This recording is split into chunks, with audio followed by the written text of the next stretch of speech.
Do you actually think you can defeat me?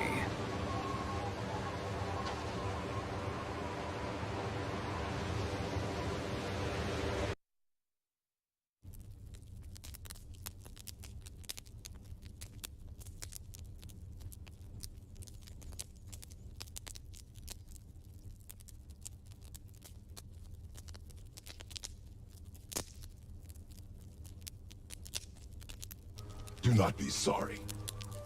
Be better. You are too quick to temper. You are rash, insubordinate, and out of control. This will not stand. Boy. Do not be sorry. Be better. Sign me please, I will bend over and touch. Mine is tell me it's better when we all play the make exclusive games and like to my face, thank you, Phil. Highest feel I import with the FTC, I got no games.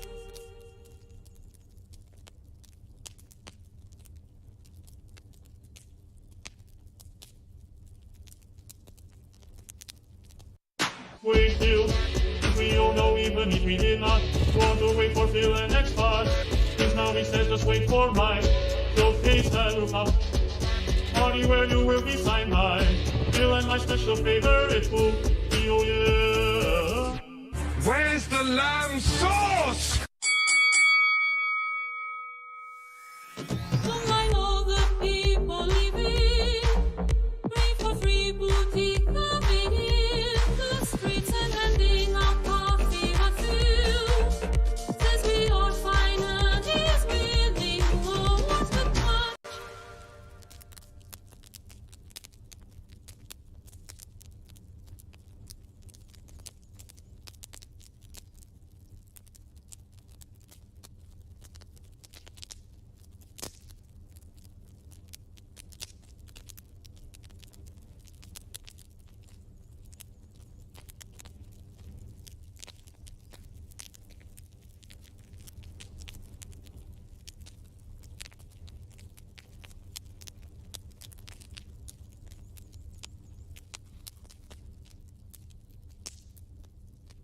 Oh, and Psychonauts 2.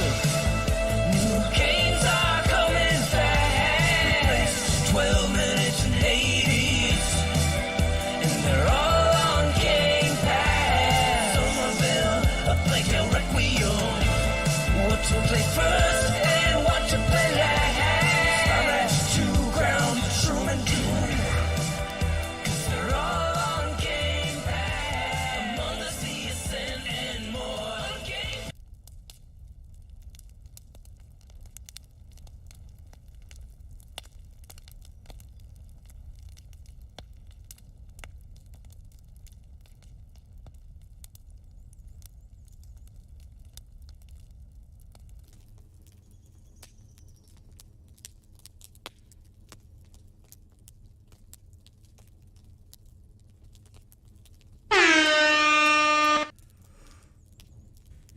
Grinders!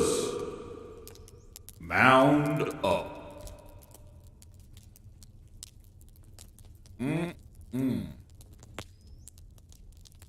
Hold on. Echo. Echo.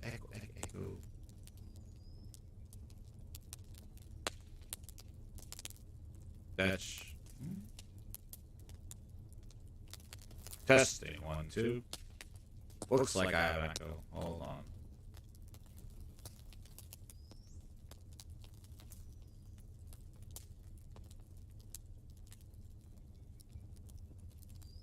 Let's see if that is better. There we go. Let's see if this works. Enough from me. We're gonna have the games do our talking. Oops, wrong person. So, grinders. I think before we start anything, we need a memorandum. It's a sad, sad day. And then we'll do the shout outs. But we gotta start with, there's nothing else I gotta start with before I even get started. Get ready, VIPs.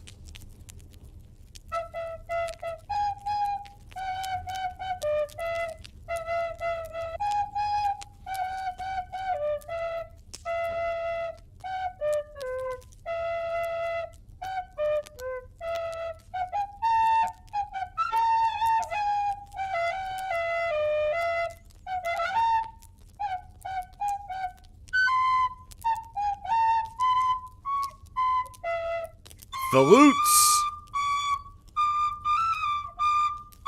The Falute was playing today.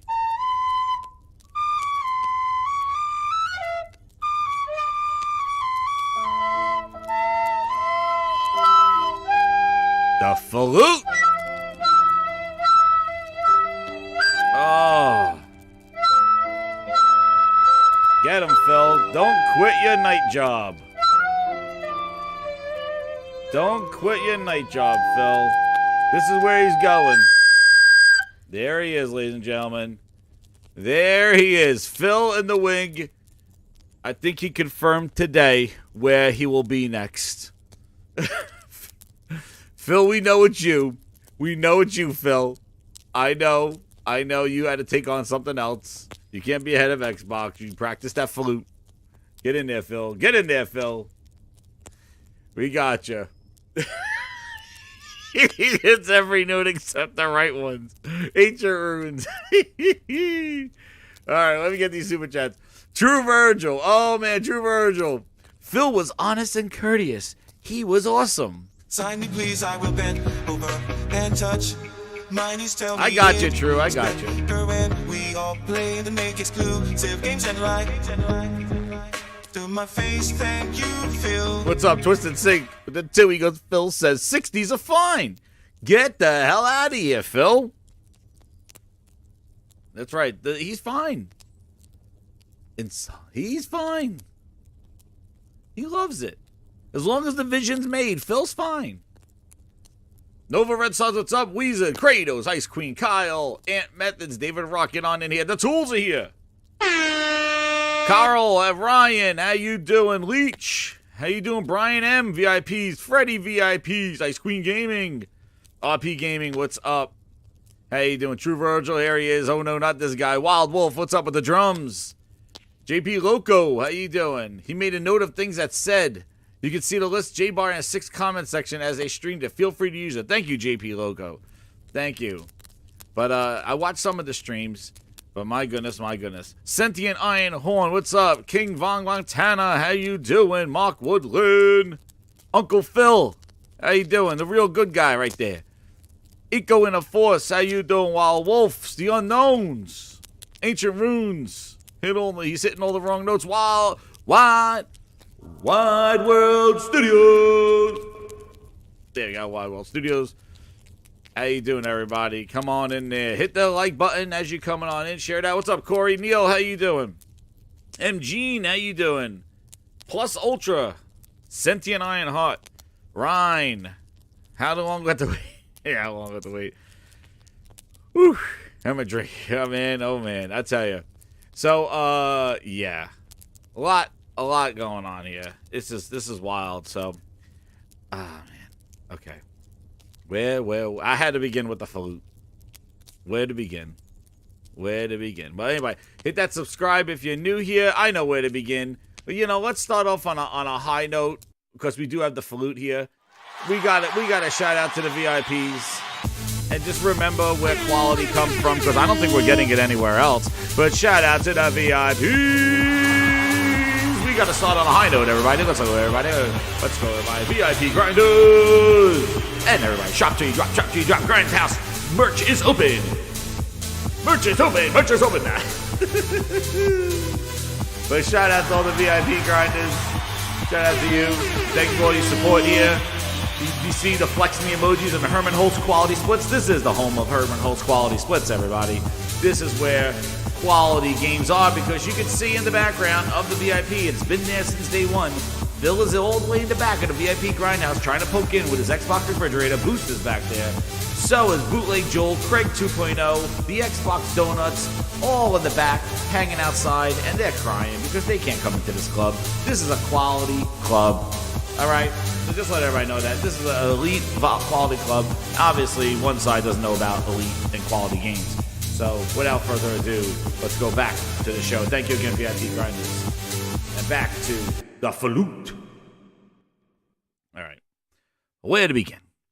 And by the way, Grindhouse t-shirts are available for purchase. Phrases such as, what are we doing here? And in the search for W's, all they get are L's. You heard it here first, everybody. And quality splits. So anyway, what are we doing here? Guess what? Phil Spencer decided to do an interview. After everything that Xbox has been down and out, Phil Spencer said, I'm going out there and I'm going to do an interview. What's up, Merc305? How you doing, man? E. Hernandez, free weights.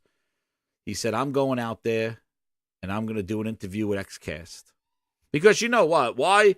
Phil should be the busiest man in the world right now because everything's in a disarray over there at Microsoft. But he found the time to have an interview with Paris and the XCast because, you know what? Why not?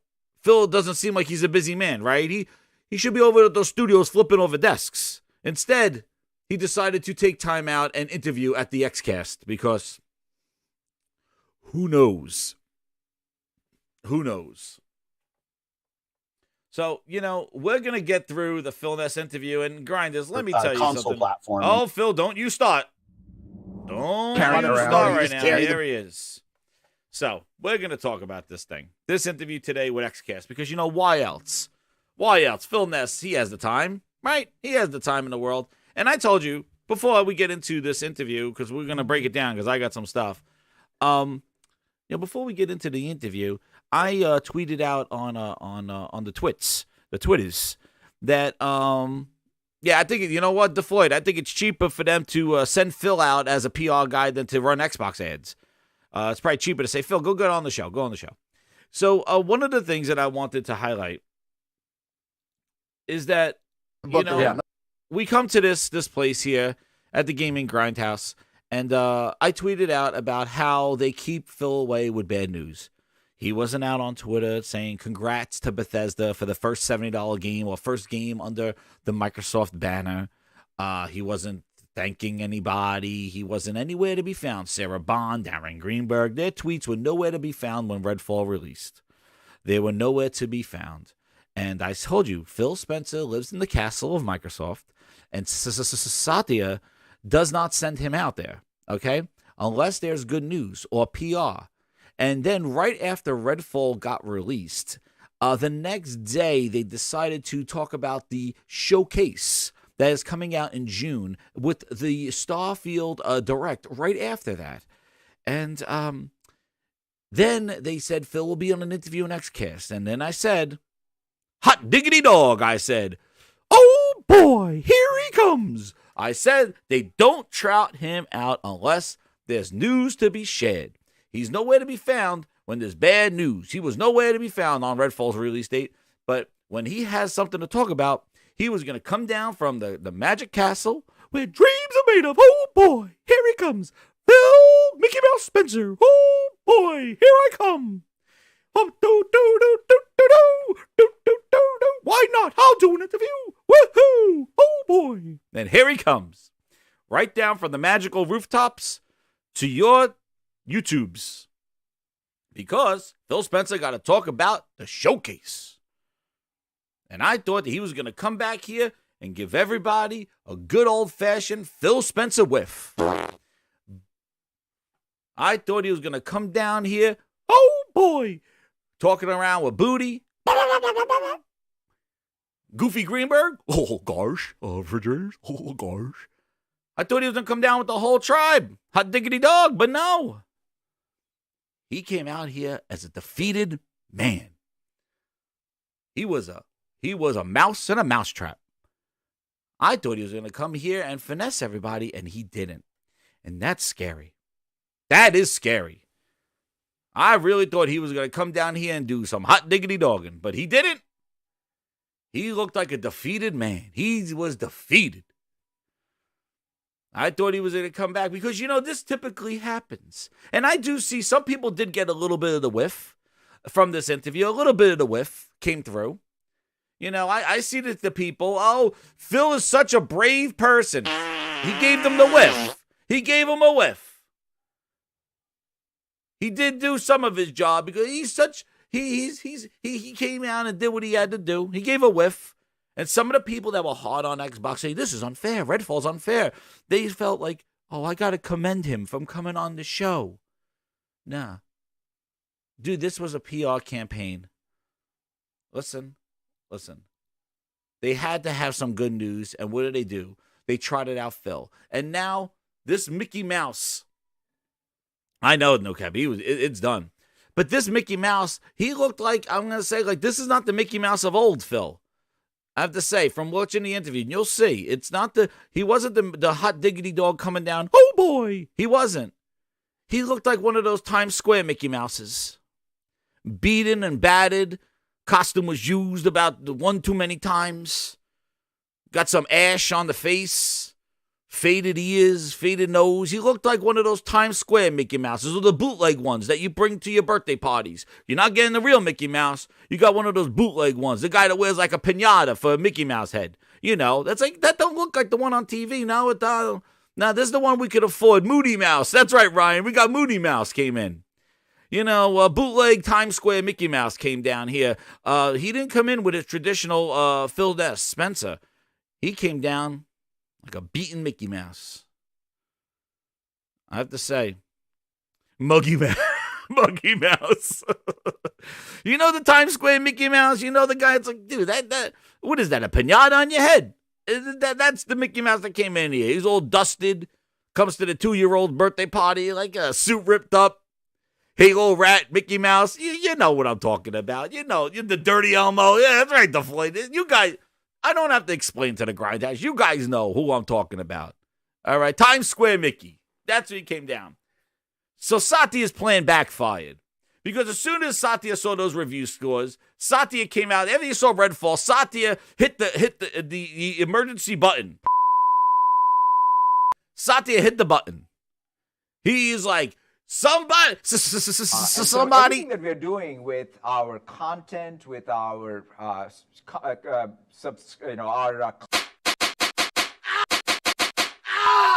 Satya's like, somebody get out there. We need an interview. Where's Phil Ness Mouse? Oh boy, do I have to go? Stuttering Satya. What did I say? Get out there, Phil Ness Mouse. Oh no, do I really need to do another interview? Satya, please, no. No. Oh, okay. It's just so much work. Oh boy. And there he goes. Satya's like, send out Phil Ness Mouse to the interview. We need PR. Oh, no. And Phil Ness put on his costume. You're my number one customer. And he said, oh, boy. Oh, gosh. And he went to the interview beaten and battered, ripped costume and all. He threw him to the wolves. Satya's like, flute him now, dude. Oh, no. Can I bring squirt? Can I bring booty with me? No! Just me? Oh, boy. And that's what happened. And they put him out on Xcast. Look at Phil. He's not clean shaven. He looks like he does. Bootleg Mickey Mouse sent them out there. That's what they did. Satya said, I don't know anything about Xbox or Nintendo. Satya's like, I don't know anything about Nintendo. All I know is that we got bad reviews and everybody hates us. We need Phil Ness Mouse, get out there. Oh, no. That's what happened. My insiders told me. True Virgil with the 10. Here he goes. So Jim Lyon is fine, but man goes onto a show and admit the truth is bad. You ponies are crazy. Wait until the showcase. I'm going to glue with this chat. You'll pay for making fun of Phil. Oh, man, True Virgil, those are some fighting words, man. True Virgil says, don't worry, one day we will return. Oh, my God, True Virgil, please. I've been here too long to know that, guess what? He says it in his interview. Don't hold your breath for quality games. All right? So don't tell me. I'm telling you. But Satya said, I don't know about on Nintendo. Get out there, Phil Ness, Phil. So here's the interview. Phil Ness, Mickey Mouse, beat it and batted. Let's go through it. But thank you, True Virgil. Shout out to you. But you know what, True Virgil? I got a quote for you. Could you tell me just wait? Just wait. I'm not going to do the song just yet, but I got a quote for you because here we go. The Phil Ness, and then you know what? I'm saving it for full impact. I'm going to save it. Febreze, what's up, Febreze? How you doing? Febreze, how you doing? Zingo. No, Zingo's hiring. Uh-oh. Let's do it. Good for you. I like that. Here we go. Well, of course, Let's get For to those the not tracking all this is the this Activision Blizzard acquisition. How are you feeling about this? Let's hear What it. should be the overall mindset for Xbox gamers when we look at this after months and months of conversation? Phil had something. He said something. High speed line port with the FTC. I got no games. True Virgil came on here and he's like this. Next time, Gadget. Next time. Yeah, not working. we remain confident. Obviously, the news from the CMA, which for those not tracking all this, is the United Kingdom's regulatory board on acquisitions to block the acquisition. We'll be appealing that. That's our plan. We continue to work with the European Union. We'll continue to work with the FTC. I think there are like 14 jurisdictions all up. We're working on approval. I think we have 9 approvals so far. But the CMA decision was disappointing. Wait a second. What does that shirt say? Does that say gaming is gaming for crying? Gaming crying? Is that what it shows? Is that what it said? It says gaming crying. That's the shirt he's wearing. Peter Parker says, Phil Ness, stop the cap. That's right. Stop the cap, Phil Ness. Been talking to that Thank group you, Peter for Parker. coming up on a year. They've defined a market of cloud gaming that, in my mind, doesn't really exist yet today. But they have a point of view that maybe we have a lead. Wait, it doesn't exist today, Mr. X Cloud. Oh my God, it does. The cloud doesn't exist today. He says, okay. Market that is just forming, and that this content could somehow prohibit others from competing in that market. But we'll appeal. We stay on it. The company remains very, very committed. number one customer. We think Activision Blizzard King is not our strategy, but it is an accelerant for our strategy. So we're still heads down and working through regulatory. I am pleased to hear that, of course, as a big fan of many of those gaming. When you talk about that, what is your gaming franchise? I don't want to hear these clowns. The interview, I don't thoughts right now as we head into the first week of this game being out? Yeah, man, I'll start. I'll hit Redfall, but I'll just say all up. There's nothing that's more difficult for me than disappointing the Xbox community. I've been a part of it for a long time. I obviously work on Xbox, head of the business, have a lot of friends, get a lot of feedback, and all that. I'm stopping right there. All that. You hear that? You hear who he's speaking to. Do you hear this? Do you hear this, Grinders? Do you see, like, is this somebody that's talking about a game for gamers? Well, look, you hear what he's saying, right? Oh, we're breaking this shit down. Who is he speaking to? The community? I have friends. What? Say all up. There's nothing that's more difficult community for me than it sounds like a cult. Disappointing the Xbox community. I've been a part of it for a long time. What about disappointing gamers, Phil? Work on Xbox, head of the business, have a lot of friends, get a lot of feedback, and just to. So your friends didn't tell you that this ain't it? Where were you when your friends were saying, yo, don't release this with just 30 frames at launch? Where were your friends, Phil? Where were they? Where were the friends? Where was the community? The whole community went on the internet and said, dude, don't release this game. The community, your friends. Your friends. The community that you disappointed told you, don't do it, Phil. And you did it anyway. Are you really their friend? Are you really their friend? Are really you're their bosom buddy? Game over. Kind of watch the community lose confidence, be disappointed. I'm disappointed. I'm upset with myself. I kind of revisit our process. You know, I think back to the announcement of 60 frames per second, and then we weren't shipping 60 frames per second. That was kind of our punch in the chin, rightfully. And when did you announce this 60 frames per second not there, punch in the chin? This week? Or was it almost 2 or 3.5 weeks ago? And nobody commented on it.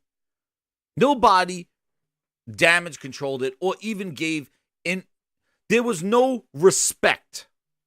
And you're going to see that as a motif throughout this whole interview. The lack of respect for you and for me is insane. I would really love to be a fly on the wall in their interviews, in their rooms, and hear about how they talk about us, the consumer. That's what I really want to know. I really want to know what they think of us, because I think they think less than us. I think they think we're a bunch of lemmings. We're fools. Meanwhile, the customer is always right. We're the ones that are spending the money. So what I don't understand is, we told you, Phil, you knew this.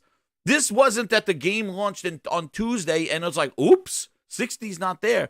You made an announcement 2.5 weeks ago that it's not ready. And you were nowhere to be found. Greenberg, nowhere to be found. Oh, but Greenberg had to come and debunk stupid Jeff Grubb's stuff about the stupid-ass Hi-Fi Rush, right? Greenberg was around about that. But you let this thing die. You let that thing say, hey, we're not ready. It's not ready. And you put that tweet out there. A punch on the chin. You knew exactly what you were doing. You scammer. You knew exactly what you're doing. And now you're out here going, you know what? I'm sorry. You went around and kicked everybody between the legs. And now you're going around asking for apologies. That's disrespectful, dude. Seven Dragons with the one that he goes, definitely sounds like a defeated man. Yep, defeated mouse. That's right. Thank you, Seven Dragons. Twisted Sick with the 2. He goes, would you ship that? Yeah, exactly. Talking about xCloud, right? Just slap a beta on it. He goes, would you ship that? Oh, really? You had problem. Thank you, Twisted Sync. Phil had a problem shipping cloud. You're my #1 customer. Oh, I wouldn't ship cloud like that. Would you ship that? Oh, really? But where were you to ask about Redfall? Would you ship that? Let's go. A couple weeks ago, and then seeing the You're game my come #1 out, customer. and the critical response was not what we wanted, and it's disappointing. And so, kind of pick myself up. What can we learn? How can we get better? One thing I'll fight is kind of what you have went no wrong. place to fight. There's clearly quality and execution things that we can do. But one thing I won't do is push against creative aspirations of our teams. I know a lot of people will say, hey, you've got teams. Teams know how to do one kind of game. Just force them to go do the one kind of game that they have a proven track record for. And I'm just not a believer in that. Maybe that means I'll under-deliver for some of our fans out there. But when a team like Rare wants to do Sea of Thieves, when a team like Obsidian wants to do Grounded, when Tango wants to go do Hi-Fi, when everybody probably thought they were doing Evil Within 3, I want to give the teams the creative platform to go and push their ability, push their aspirations. But I also need to have a great selection of games that are continue to come that surprise and delight our fans, and we underdelivered on that. And for that, I apologize. It's not what I expect, not what I want. But again, he's sorry. He's sorry. How can you be, what I don't understand, how can you be so connected and disconnected at the same time? How could you not know what's going on? You're on Twitter. You saw Arcane tweet that out. I'm sure you knew that this game was not ready. You were just hoping everybody would damage control like Colt Eastwood was doing and look the other way. Just like, what about you flew people out to go play this game? Paris included. Dude right here. Mr. Paris. He was there in March to play Redfall. Paris, you didn't see the game not running right and say, yo, Phil, this game don't look ready for prime time, guys. What was the purpose of flying Paris out there in March and Colt Eastwood in March? They couldn't capture gameplay. They came back and lied. Was that a PR campaign? You lied to us. And you used the social media as a platform for your lies and deceit. You're my number one These customer. dudes couldn't capture gameplay. They just said, it's fun. It's great.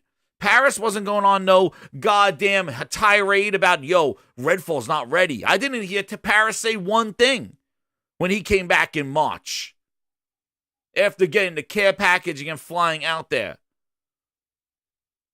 Your friends, if you're so connected, you flew them out there in March, and it wasn't ready. What was the purpose of that? What was the purpose? To pretend the previews were positive? Do you remember? All lies. Right?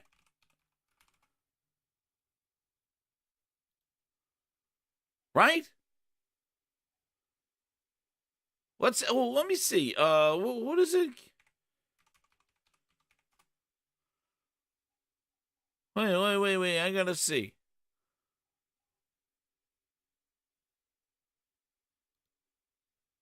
Where are they?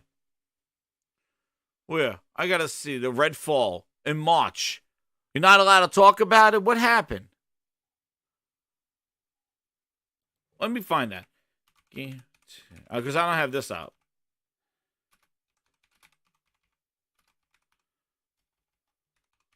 I want to hear.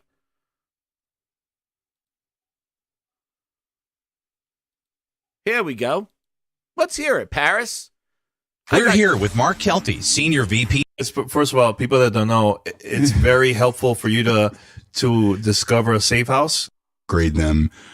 So the roles that they have are the ones that you get. So that's obviously going to encourage you, to want to go out and discover more things and get more loot drops and just find the weapons that you want. This is their interview with Redfall at that something event. that you had pointed out, Danny, which is cool. You can have 3 weapons equipped at any time. Which is cool. But in your backpack, what was it?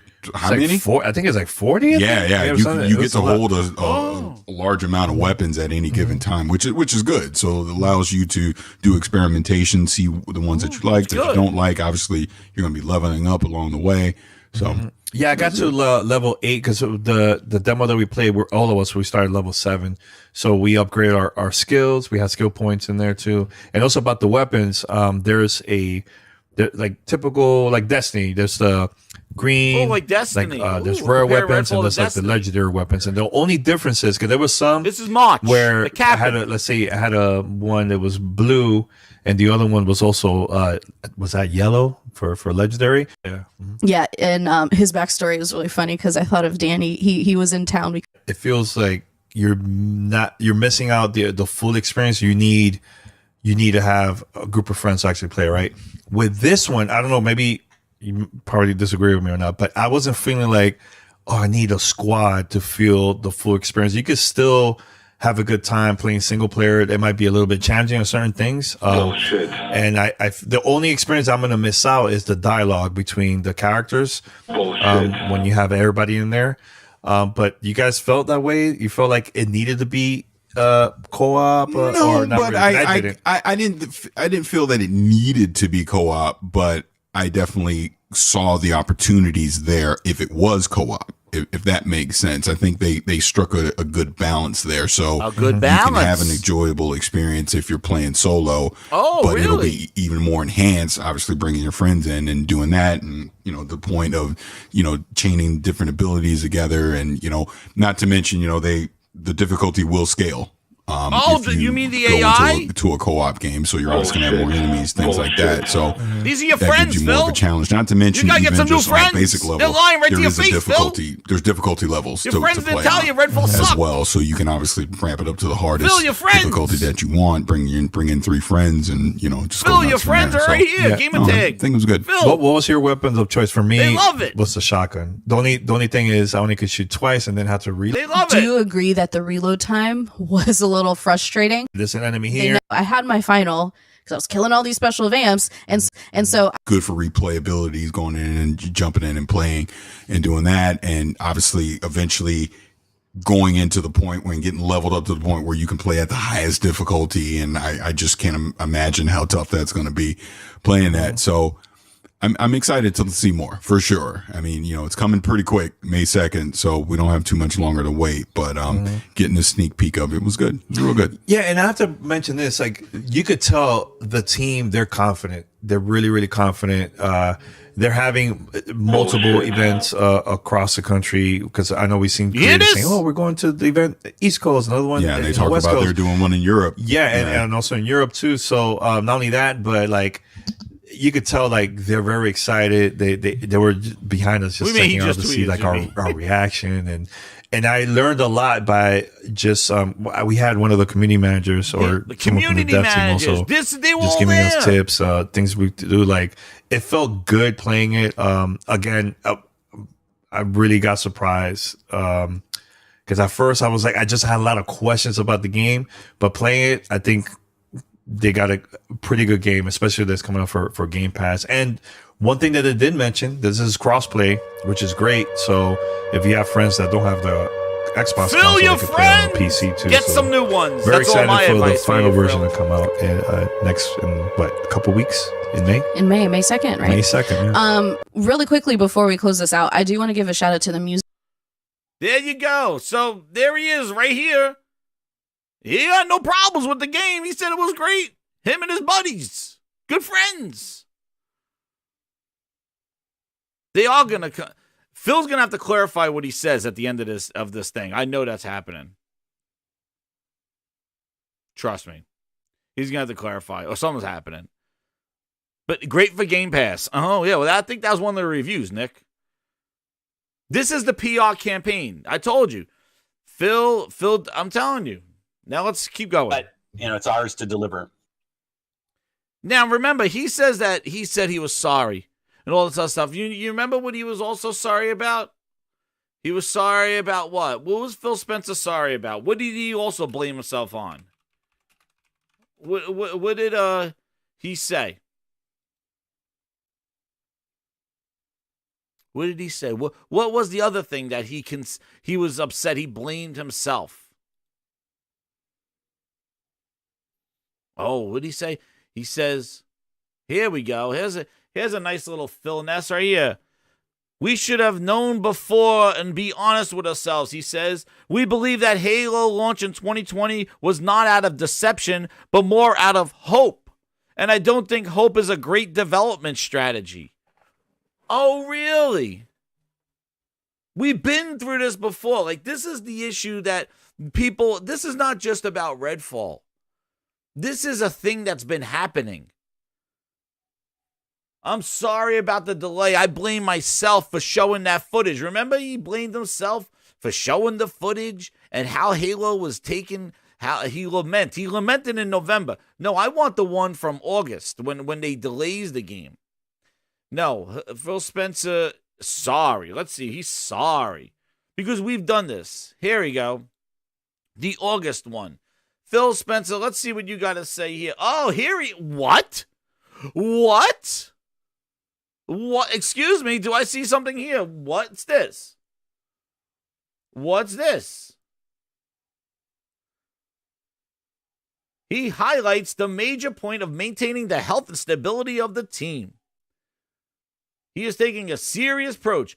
I apologize to the fans. I never like to set up expectations and not hit them. I also believe we're making the right decision and in the long run for both Xbox and Halo and our customers.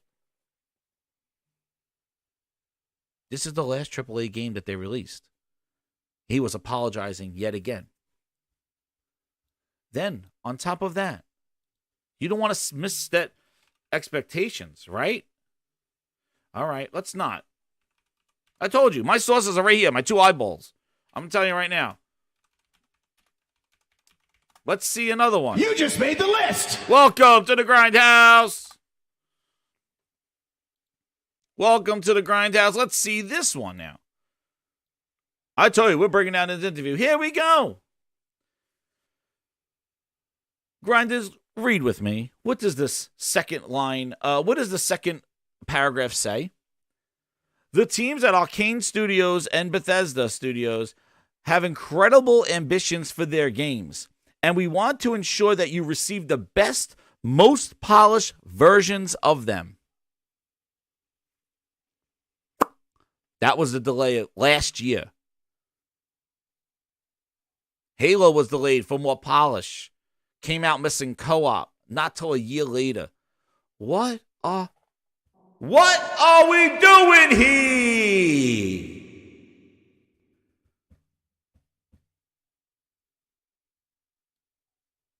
This is a systemic problem here.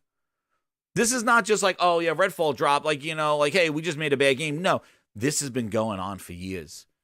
And he's been the head of it all. And now comes the first part disrespecting us. Get ready. So following up on that, Phil. So again, I appreciate the transparency on that. Transparency, The transparency, now, But there is a second component to this. And as you may or may not know, I talk to a lot of people in the Xbox community because I want to understand, you know, what people are excited about, what they're frustrated about, things like that. So kind of sticking on this conversation about Redfall, but it's kind of a bigger general question as well. And I kind of want to read directly from this so I make sure I get it crystal clear. So what goes into the decision to delay a game when you launch it feature incomplete or there's a bunch of technical issues? Obviously, we've seen recent examples around the industry. Redfall and Halo Infinite are 2 that stick out in my mind for Xbox. You know, we obviously have seen the review scores. Clearly, you know, we've had the opinion that the game should be delayed. I just heard Paris's thing. He couldn't wait for it to come out. Right? Paris was saying it should have been delayed after the frames, right? But his preview, his hands-on, he didn't say, yo, this game's not ready for prime time and he's delayed. You just heard his podcast. Him and Danny were like, this was great. Yo, I can't wait, dude. Fun with friends, fun by yourself. I can't wait. You heard it. You heard his interview from his hands-on. Did he say the word delay anywhere in that podcast? Dude, they were saying what's going on. But now he's like, we told you to delay it. Yeah, after the 30 frames. What about your hands-on? Apparently the frame rates are dropping. We know every developer wants to ship the best game that you they were there possibly testing can. it, right, But Leach? from your level, you know, what's the balance there on when to ship a game that may be feature incomplete or have some technical issues, or just simply give it more time and delay it? Let's answer that question. When Phil's going to answer that. Brian M. Memphis for 7 months. He goes, last time they went to Europe, Booty left a deuce on the carpet. Oh, man, Booty. Thank you. Where's the lamb sauce? God, Booty, come on now. I found Booty. I'll show you where he is. Well, I think those are, and I'm happy to go very deep on this. I think if I think about a team's execution on a game, we had a creative vision. He does, Mr. Tennis. And did we realize that vision through the game that we created? That's not a delay question if the answer is no. Like, you can't take something that you started on. This isn't a Redfall specific conversation, right. But we will build games that review in the high 80s, and we will build games that review in the 60s. I mean, it's just kind of part of being in game publishing. And our first one comes at what? Hold on. Okay. Holy Spirit, activate. Oh, no. Holy Spirit, no. Oh, no. activate. Holy Spirit, activate. What did he just say? Activate. Activate. specific conversation, Right. but we will build games that review in the high 80s, and we will build games that review in the 60s. I mean, it's just kind of part of being in game publishing. And if Hold on. Okay. Holy Spirit, activate. Oh, no. Holy Spirit, Oh, no. activate. Holy Spirit, activate. Activate. Activate. What would you do if you were the boss and you said, "Hey guys, we're gonna do something great today"? Like how? I don't even know how to put this. Who says that? Who says that? We're gonna make games in the 80s and we'll make games in the 60s. No. Your job is to identify those games that would be 60s and make them 80s. What's your job? What is your job? You're content. Just the nature of publishing. Nature of publishing. Why would you say that exactly, Tennis? Why would you say that? Failness, Ben. Welcome, Ben. Yes, failness. Who would say that? So you knew this. You knew this. You knew this.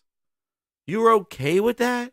That's just the way it is. How does that demand better from your studios? How would you do if your boss was like, "Hey, you know what? You're going to suck and you're going to be good." If your boss says you're going to suck, and then guess what? Are you going to do extra? No. They say I suck. So what is the studio? Ian's like, "Yeah, this is going to be a 60. All right, Phil. Keep up the good work, everybody." You accept that there are 60 games and you accept that you're going to output that. That's a problem.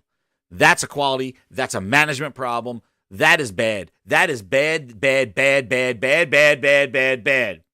Oh, and Psychonauts 2. New games are coming back. You think that's good for Xbox? You think that's good for Game Pass?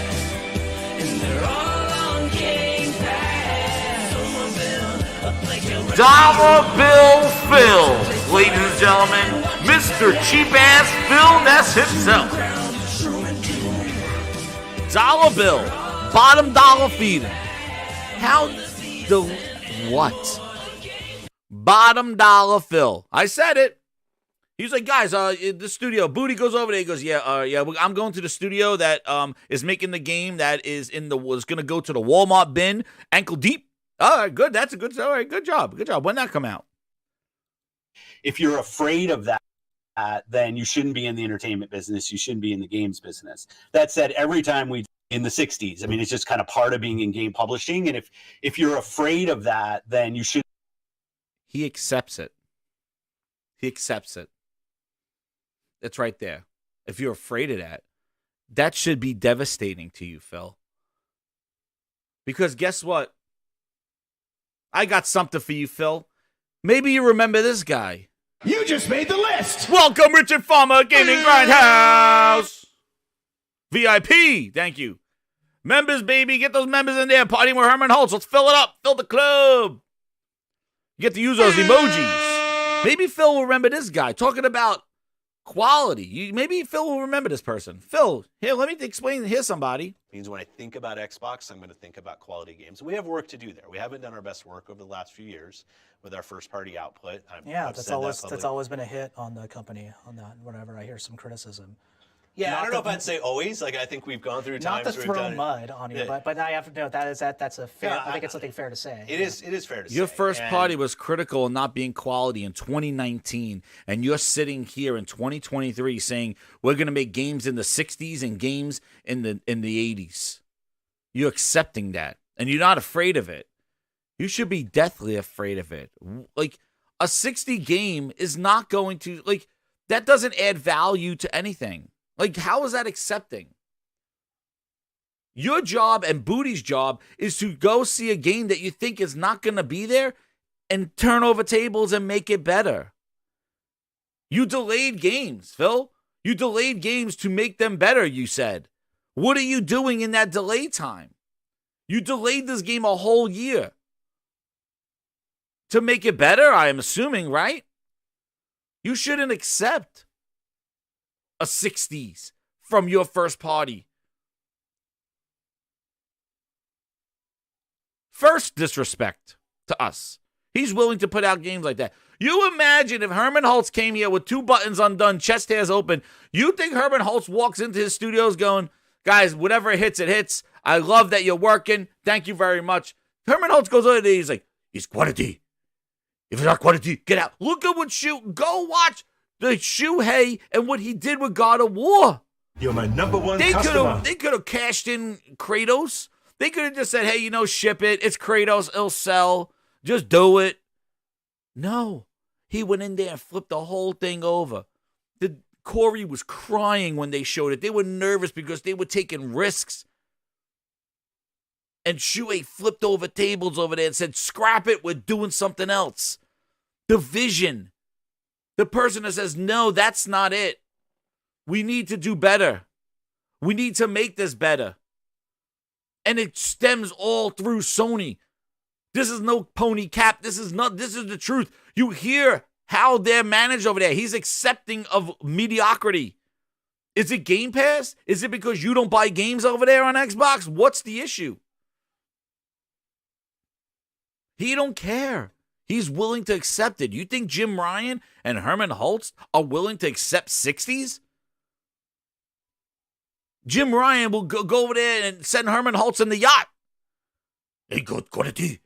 Herman Holtz will go over there with 2 buttons undone. I told you this. I said it. When you got the clown car and coffee man Booty showing up, you're laughing your ass off. Well, I'm not working. The guy that comes over here, his name is goddamn Booty. But when Herman Holtz shows up with the 2 buttons undone, chest hairs, and gold chains, those ass cheeks pucker up. It's like, you're my number one customer. Dude, Herman's coming to the studio today. Get your act together. Herman's coming. And he comes off the yacht and he's like, yes, I got the 1 button done. 2 buttons. My chains, my chest hairs. Now, whatever your name is, get ready for the big surprise. I'm here to see the quality games. Let me see the quality in the frames. You bet you're in. Those guys, their ass cheeks are bucking. Here comes Herman Holtz. But here comes Booty. Booty, go over to the studio. See how the games are coming. Okay. Here he comes, Booty. Here he comes.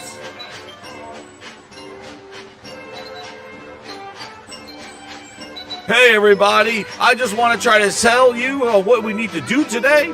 Hello, is my Booty. Woo! I stink up the place. 2 coffees, 1 cream, hands off, ass first development. Oh, yeah. Who's going to take me seriously? I'm here in my clown car. Here I come. Booty. Oh, I'm sorry. My God. Did you see the call? Guys, do you need any help? Anything that I can assist with? Nothing to... here to make sure that we release games in a certain amount of time. Hands off, ass. Any cream is. I gotta go back to Phil tomorrow. What do you think? Oh, man, oh, jeez. Listen, Booty. Is it gonna? I'm gonna come back with Phil already. Okay. Oh my! I gotta get out of here. Sorry. Oh Jesus! Oh man!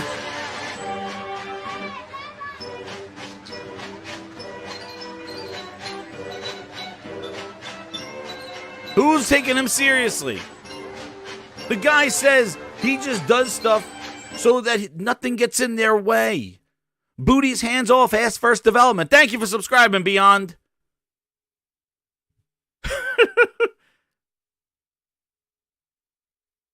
Craig the tech guy says, I'm here to block the deal. Block it. He's ready to block it. Booty. And shout out to Richard Farmer VIP Grinder. Oh, wait, I got another one here. Twisted Sig, he goes, he says 60s, and he's already failed with fall, what is it, the Redfall being a 58. Yeah, he already failed. His ambition of a 60, it's too high. But now, that was disrespect 1. He's accepting of 60, right? Let's keep going. We will build games that review in the 60s. I mean, it's just kind of part of being in game publishing. And if you're afraid of that, then you shouldn't be in the entertainment business. You shouldn't be in the games business. That said, every time we deliver something below our own internal expectations that surprises us, we should check our process. I don't look at the review scores on Redfall, and there are quality issues, and we're working on those. But I think there's a fundamental piece of feedback that we get that the game isn't realizing the creative vision that it had for its players.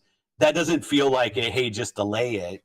That feels like the game had a goal to do one thing, and when players are actually playing, they're not feeling that thing. They're not feeling the creative execution of the team. When a game needs to be delayed, what we did with Halo, we did with Starfield, we did with Redfall, because the production timeline is saying we have this vision and our production timelines don't get us to the completion of that vision, we do delay games. We do that. Learning about the quality, there are clearly, I've seen them. I know there are bugs in Redfall that's launching. But when I look at like the crash rates on the game, because we get all the telemetry of everything that's happened, it's not out of proportion for a game. Oh, it's not bad, he says. Is just launched. It's kind of in the pocket of what we would expect. That's not to deny any of the animation, streaming of texture bugs. He's calling us liars with the crashing. The telemetry shows that it's not crashing out of like, do you hear this? Are you blaming us? Are we lying? Are we lying, Phil? Like the game crashing and the video sharing and all that other stuff. We're lying? The game crashing and stuff? Your telemetry tells otherwise? The game is getting, look at the review scores. Are they lying too? Own up. Own it. The telemetry. The easiest thing is that it crashes. That's the least of its problems. It's the AI bugs that we've seen. We will go work on those. Oh. But when I look at the review scores of this game, it's did we have enough of creative differentiation in our core idea? And did we realize that creative ambition? I'm a huge supporter of Arcane Austin. Their track record is awesome. I love a lot of the great games that they messed built. up their track record. This Phil. is one where the team didn't hit their own internal goals when it launched. I think it's maybe a little simplistic to just say, hey, if you would have just delayed it 3 months, the core creative of the game would have delivered on something that was different than what it was. So I look at them in different camps. If there's a production timeline issue, we've been open to delaying. If we just have more bugs than we should have at the end of a game, we're open to delaying. At some point, we have to have a creative vision and put the game out, and reviewers and players will tell us what they think. Do you believe that? Do you believe what he just said? We found out what the problem is. It's him. It's him. There's the problem right there. He told you in a nutshell. We delay based off the creative vision being met. Well, if the creative vision is being met and the end user experience is not favorable, how can you still release it to the end user? How disrespectful is that as a $70 product? Well, we're going to ship it because the creative freedom has been met, but we're going to ship it anyway. The bugs and stuff, we'll fix that later. Dude, the bugs and stuff, it's not bugs, dude. It is like AI. It is inherent gameplay issues. It is problem popping, texture popping. We'll fix it later? Oh, so our timelines, you fix it later. Why isn't our experience part of the creative vision? Why is it ship it and the reviewers and us will tell you? Don't you remember they used the same line for Halo Infinite? oh, we're just starting on day one, and you're going to tell us what you want to do in Halo Infinite. How did that turn out? How did that turn out? They couldn't meet the season expectations. How did that turn out? Oh, day one is the beginning. We're just getting it out there. You're going to tell us what you want in the game. Why? I don't work. And guess what? As a developer, what the hell is that? You have a vision. You deliver that. You want it to be best. Because if you didn't have a vision, why would you showcase it on PCs? Why would you lie and show it at 60 frames per second when it wasn't ready at 60 frames per second? Why would you try to show this in its best light if the end user experience didn't matter? Like, you need to take in consideration not just the creative direction of the game. Oh, we want to make an open world vampire game. Okay, well, we did it. But the AI is not there. The mission structure is horrible. There's inconsistencies in the frame rates. Oh, ship it. What? Why isn't our experience, the paying customer, part of that vision? Yeah, Ricita, send it. Where's Ricita? With the 2, with Super Chat. I'll make you... Hold on. You're my number one customer. How? How is that acceptable? I don't understand that. Like, how is our experience not part of the creative process? Why are we like the testers? Why are we testing this stuff out? And the reviewers, and they told you, Phil, and they told you 2 weeks ago what you should do with the game. But you didn't want to delay it because what? The Arcane said our creative vision is met. Thanks, Phil. Can I jump in? Yeah, of course. Please, Gary. I'm waiting for the clown. We're going next after the clown goes there. But like, seriously, I don't my number understand. one customer. Thanks, Rice. You with the 5. You don't have to do that with the thing. Whoa, what is this? Let me see this article.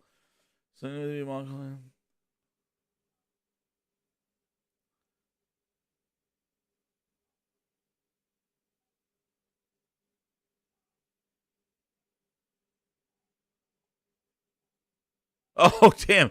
Ricita, this is a little off kilter to hit me up, but this is definitely, you know what, Ricita, I want to, this is when he was talking about the console stuff, and I have things on that, but just to kind of, foreshadow what he's talking about, this is about Sony at the PS3, and I have a whole, that's the second part of this, so I'll definitely want to, I'll refer to this again, but, what's interesting is that Sony claims to be the market leader in game consoles because it doesn't consider Nintendo one of its competitors. And Phil talks about that, dude. And then Aaron Greenberg says, this sounds like an old hardware company that's comfortable with its market position. That complacent attitude is out of touch where the industry and the consumer is today. I can't imagine a scenario where the PS3 can't catch up with us. In fact, even if you double the current PS3 sales, the 360 remained flat. They couldn't close the gap until 2014. Aaron Greenberg, Goofy Greenberg, oh gosh. Yo! Microsoft was talking that shit with the 360. Thank you, Ricita. They're talking that. There he was, Greenberg, making fun of the PS3. We'll revisit that. We got that. Thank you again, Ricita. That is definitely some goodness right there. I appreciate that, Ricita. Greenberg talking that, making fun of the PS3, saying complacent. Well, that sounds like Phil Ness right there. Hold on, I gotta fix my thing here. There we go. Get my chat going here. There we go. The chat wasn't refreshing, man. Wow.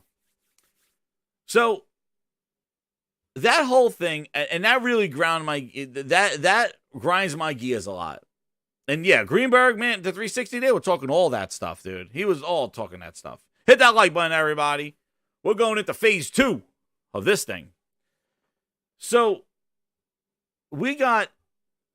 I just don't understand how the process doesn't include us, the paying customer. How he's willing to send something out there that needs a fixing, and we're going to tell him how to fix it. That's part of his process. That's acceptable.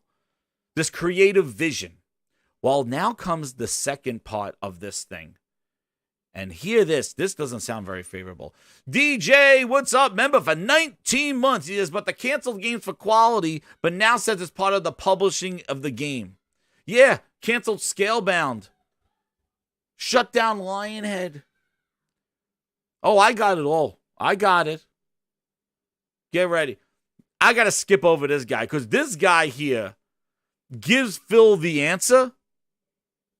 And now I got the console thing to talk about. So I have just a couple of this guy just like talks. Then this guy gives him an First excuse. of all, I want to give Phil props for coming on here today props, and talk just for a minute about why I admire Phil and Xbox PR to say Phil's not going to be able to come on the show live because it's a big mess right now. We don't want to put him in the firing line for that.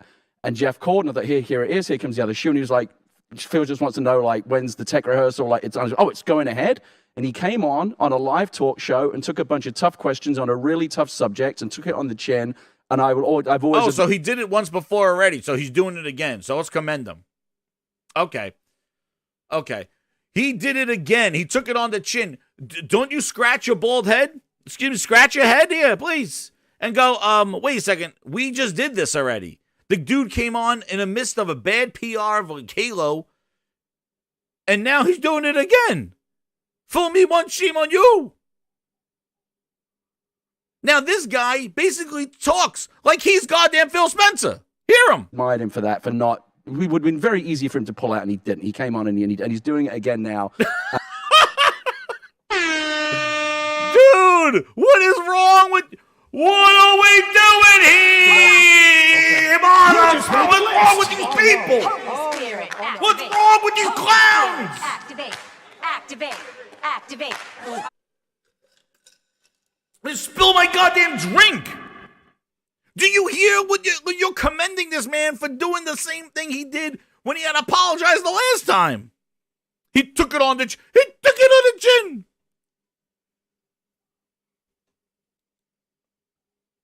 Thank you for shitting in my cereal. Do it again, please. Took a bunch of tough questions on a really tough subject and took it on the chin. And I've always admired him for that, for not. It would have been very easy for him to pull out, and he didn't. He came on and he's doing it again. He came now. on me. Wait, Pause. Phil for that with the Xbox Series. Whoa. I might have to hear that in slow motion. He says he could have pulled out and came on me? What the?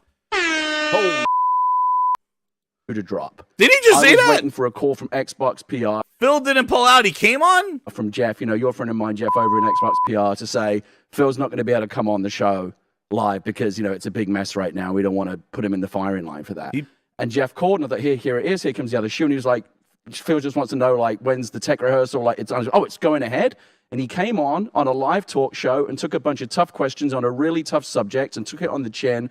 And I've always admired him for that, for not. It would have been very easy for him to pull out, and he didn't. He came on and he's doing it again now. And I salute Phil. Holy Jesus! The other point I want to make. He could have pulled out. He came on right on the chin. What the hell are we doing here? Whoa! What are we doing here? He could have pulled out and came on. He took it on the chin. What are we doing? What are we talking about? We're talking about games. Holy Spirit! What the? Sir. Do we get the win this time? I didn't catch that the first time go around. Woo-wee, man. That Phil Ness runs deep. Frog must be right about the third stall from the left. Oh, damn, pause. Is that every time, there may be some Sony platform warriors out there right now crowing. Oh, yeah.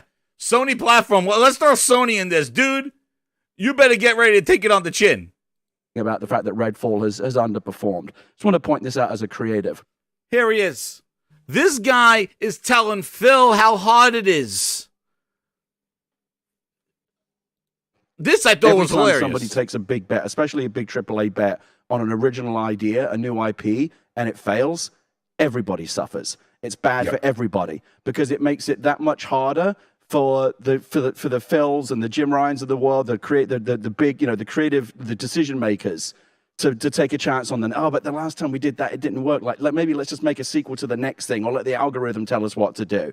So every time somebody takes a risk on something new, and especially if it involves something different in game design, let's try something that has been done before and it doesn't work, it hurts everybody. So I just want everyone to be clear, this sucks for everybody. And I see it in my business, I see it in Hollywood, I see it in film and television. It's why so much content is so generic and derivative. Who is this? Is this Phil Spencer? Why is this guy talking? Is that you're supposed to ask a question? And formulaic because everyone's afraid to take a risk. Are we interviewing you? Are you speaking for the gaming industry? Are we interviewing you? I thought this was a Phil Spencer interview. And when something new succeeds, it's good for everyone. When something new and original fails, it's bad for everyone. So why don't we let Phil explain his risk taking on a new IP, sir? Where's your question, sir? He held right for spoken. Yeah. Acknowledge that this is like. Why is he on the Xbox? Who is this guy? Like a big shit sandwich, and we all have to take a bite, including the Sony people, including everybody. What does Sony have to do with this? This is a Phil Spencer interview on the Xcast. Who is Sony? What are you talking about? What are you talking about? Let's take risks on Last of Us. Oh, yeah, you do Naughty Dog game. Naughty Dog, you just do Uncharted's. Oh, no, let's do Last of Us. Hey, let's do Returnal. Please. Please. Yeah. Taking risks. Sir, nobody's here to interview you. What's up, Superman? Sorry, this is a long time. Yeah, ask a question. It's a long time. We don't need... Who's this guy with a soapbox?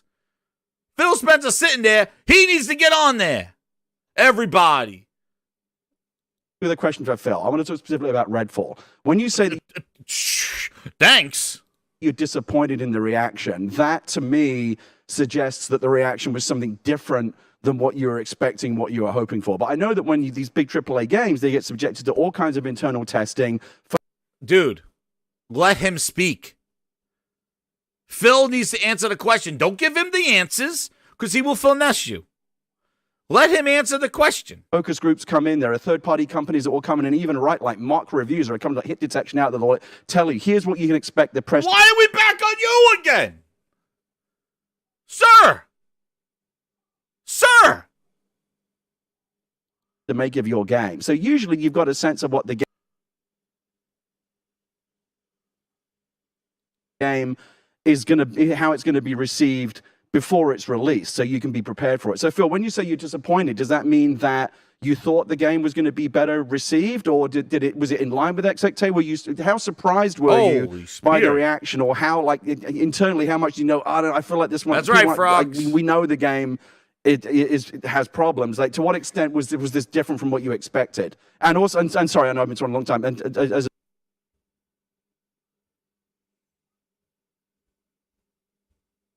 where's the second sauce? It's raw, Melissa. Yes, chef. part of that is It's raw. Come on. Yes, chef.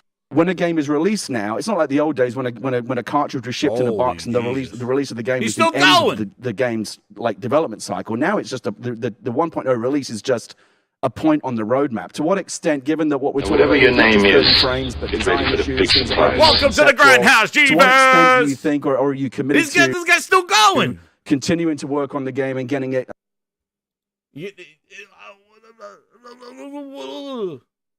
I want to ask you a bunch of questions, and I want to have them answered immediately. And getting it maybe a year down the road in a Cyberpunk No Man's Sky. We've seen these redemptive stories in the past. But I hope you leave To enough what room extent for do you my hold fist because I'm going to ram it into your stomach and break your goddamn spine! I hope that you can still get the game closer to where you wanted it to be at launch. I know that was a lot. Hell nuts! What's going on? Sanders, what's going on? It's Mega Maid. She's gone from suck to blow. What? They're getting all their air back. Do something! Do something! Do something! Get your mother, please. At first, I thought your words about creative ambition of teams. There you go. You gave Phil the out.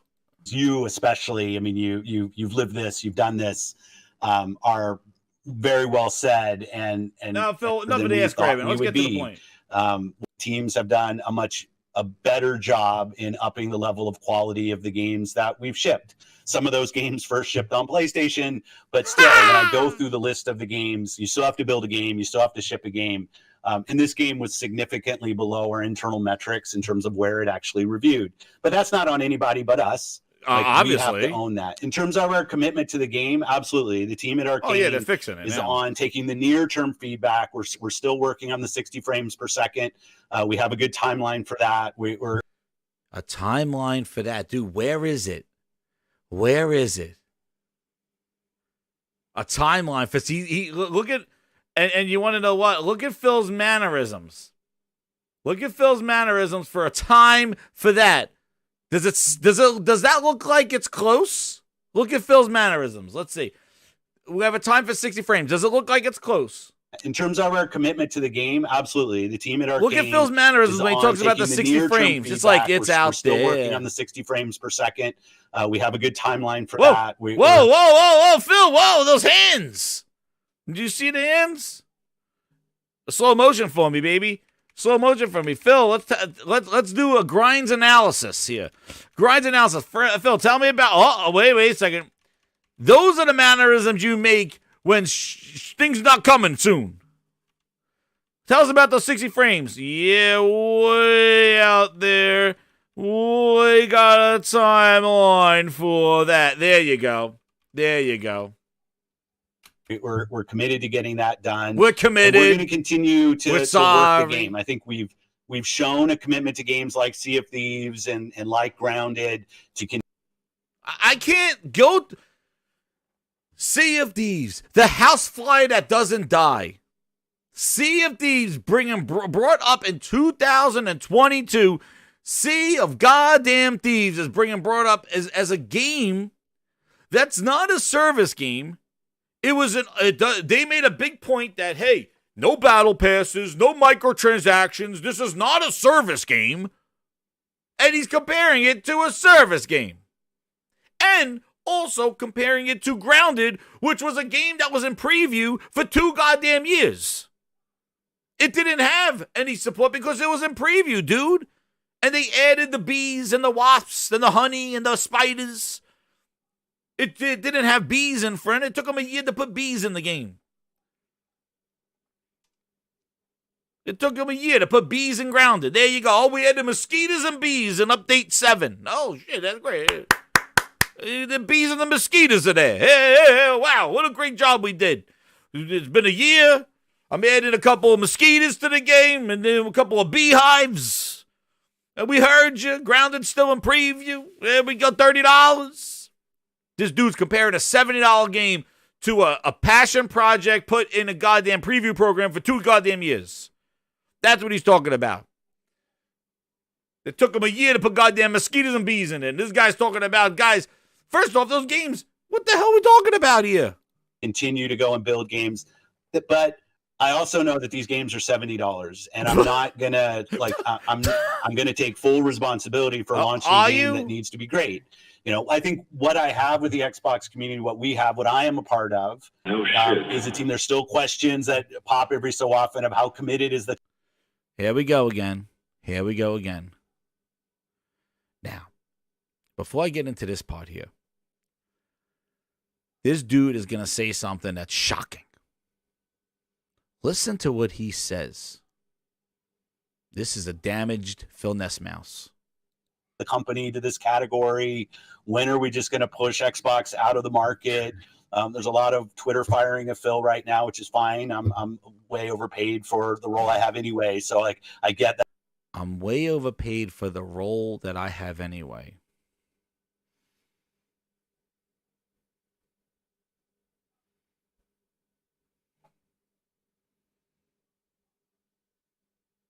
And so everything that we're doing with our content, with our who says that? Our cloud. I think he needs he's a disturbed person.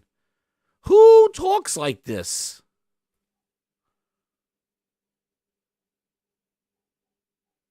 What? I know, Robin. Robin, I got to take some breaths here. What are we doing here? That's my responsibility. But we will remain committed to the game and the players as long as the players want to go play games. That's my commitment to the community. I'm kind of at a low point right now in terms of my delivery on that commitment to the community. But it very much. Oh, wait, Phil, wait, I got something. Maybe you remember this guy. Games to our platform, because in the end I think the gamers play the games. Of course they do. They don't play the studios. That They is don't true. play the resolution numbers, right? They play the games, and we want to make sure the best games are there. But if Turn you're- 10 and how we That's started true. Forza, and they've turned into a great racing studio that does an amazing job. And I know it takes a little bit longer, and maybe people like the quick, hey, why don't you just go buy this studio and bring them in? And we're completely open to it. Microsoft has the money. I have the green light, so to speak, in your terms, to go and acquire studios. Again, I just think it's the goal for us is to bring the best games to the platform. And if a studio wants to maintain its independence but work with a first party, I think that's fine. And the game, I think it's great, actually. And I think our ability to partner with those people and bring the best games to our platform is as strong as it would be if they were owned by us. Right. Well, I hope you're ready to back. All right, Phil, you remember that guy? But let's see. Maybe I'll bring him back another classic for you. Where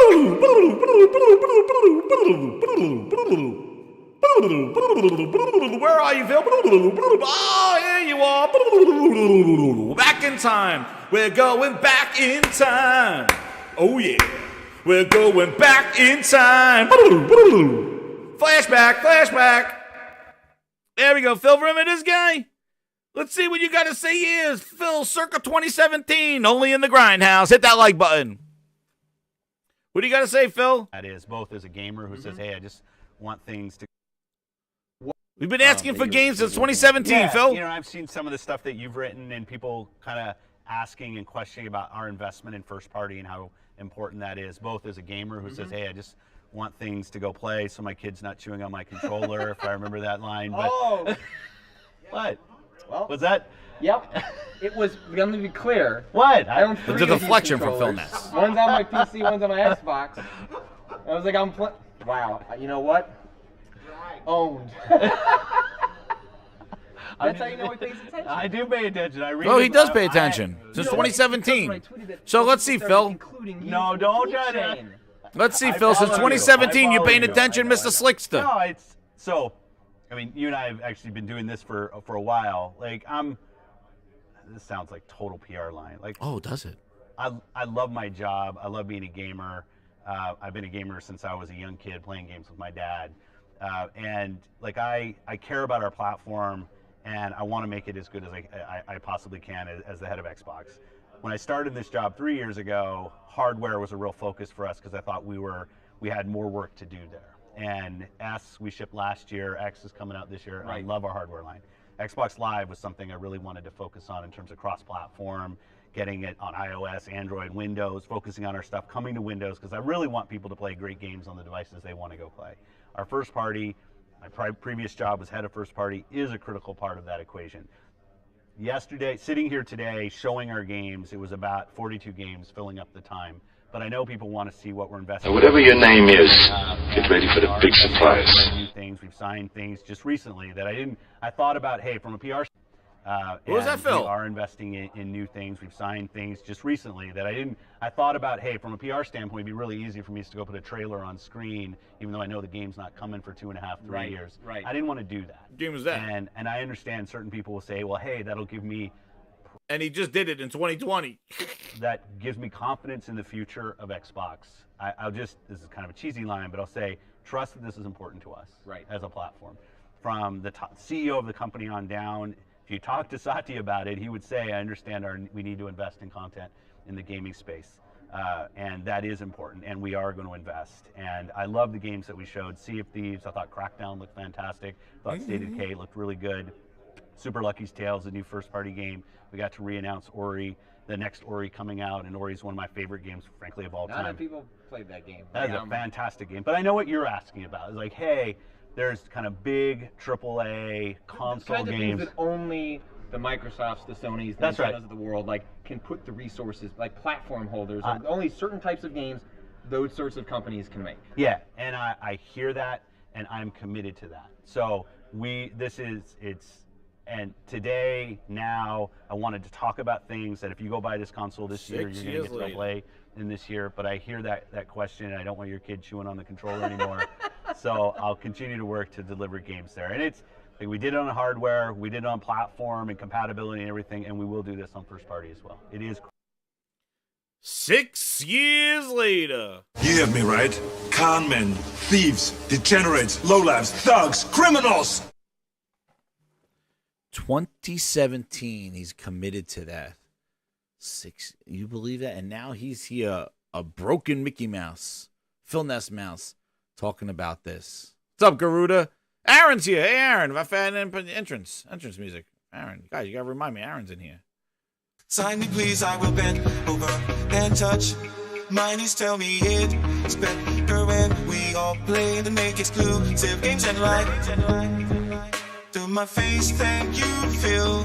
Guy was asking the big games that only platform holders can do.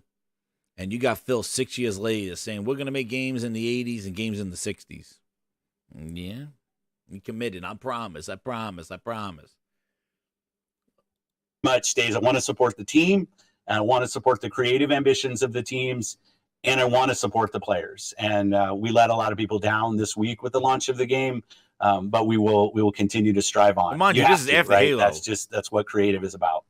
No, you absolutely do. And to kind of start transitioning this into hopefully more happy news, but I do want to address something, around that. Obviously, today you announced the Xbox Game Showcase, which will be happening this June. And obviously, there's going to be a lot of new reveals and surprises that come out of that, which is great.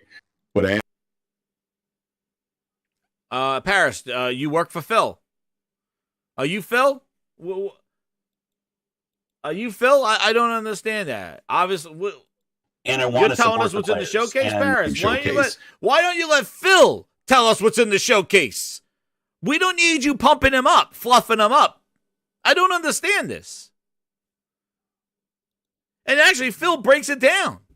Phil's like, we're not going to fix things with the showcase. That's not what the showcase is about.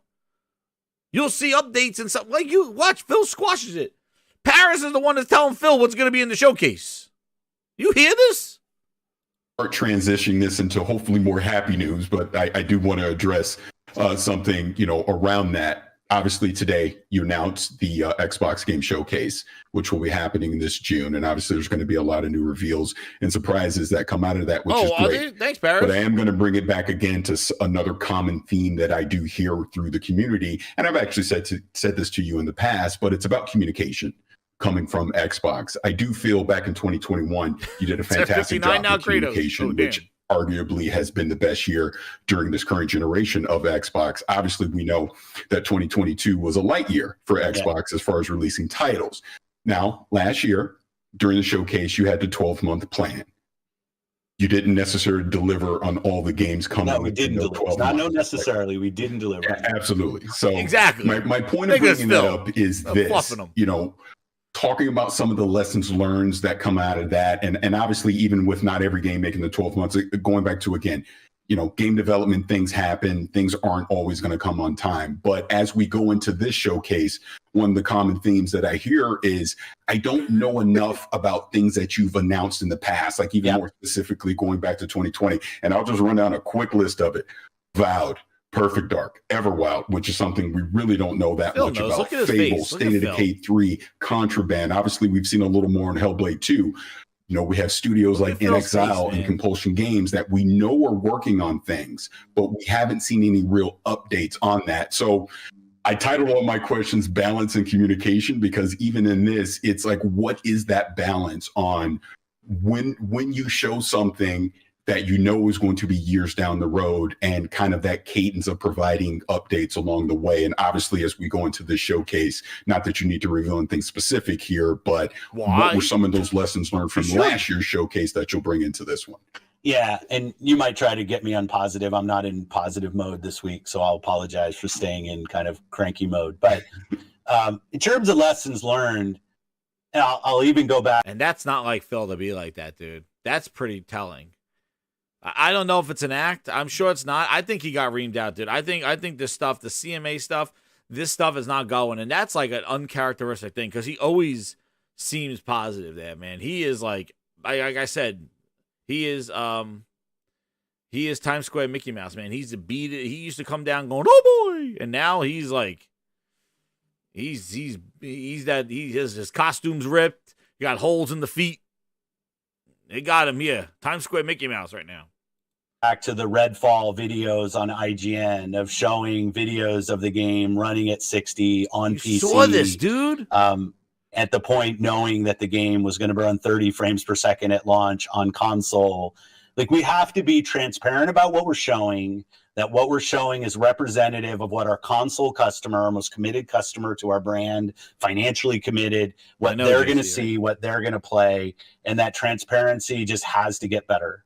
And I'm not pointing at anybody but myself, right? Saw it though. You know, I guess at some point I will have enough knocks against me that it's somebody else here. But you know that he's dude. You hear that?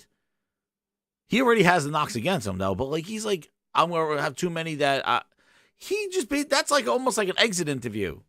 Like I'm just gonna have so many knocks against me that somebody else will be here. Like. Do you hear him? I never heard, of all the times I've been covering all this stuff with Xbox, I never heard him be like that. And that's not cranky. Like, dude, I think there's definitely turmoil going on there with the firings and all that other stuff, dude. There is something going on. I'm not saying he's gonna get fired, and I'm not wishing firing on anybody, but my God, like, dude, this is not. Like, seriously, like, this is just, there's something going on. Whether he has some vision and Satya doesn't want this, or he has to fight the battle against Satya because Satya only cares about cloud and Phil wants gaming to do something, and this is what he needs to work in. I don't know. I don't want to make excuses for him because he's lied to us so many times. But you definitely get the sense that there is some turmoil going on there. And things are not working out the way it should be. And it does sound like it, right? Oh, True Virgil, please. God damn. True Virgil, I have to put the clown music on again. True Virgil says, REDFALL is a higher user meta than Horizon. Get the hell out of here.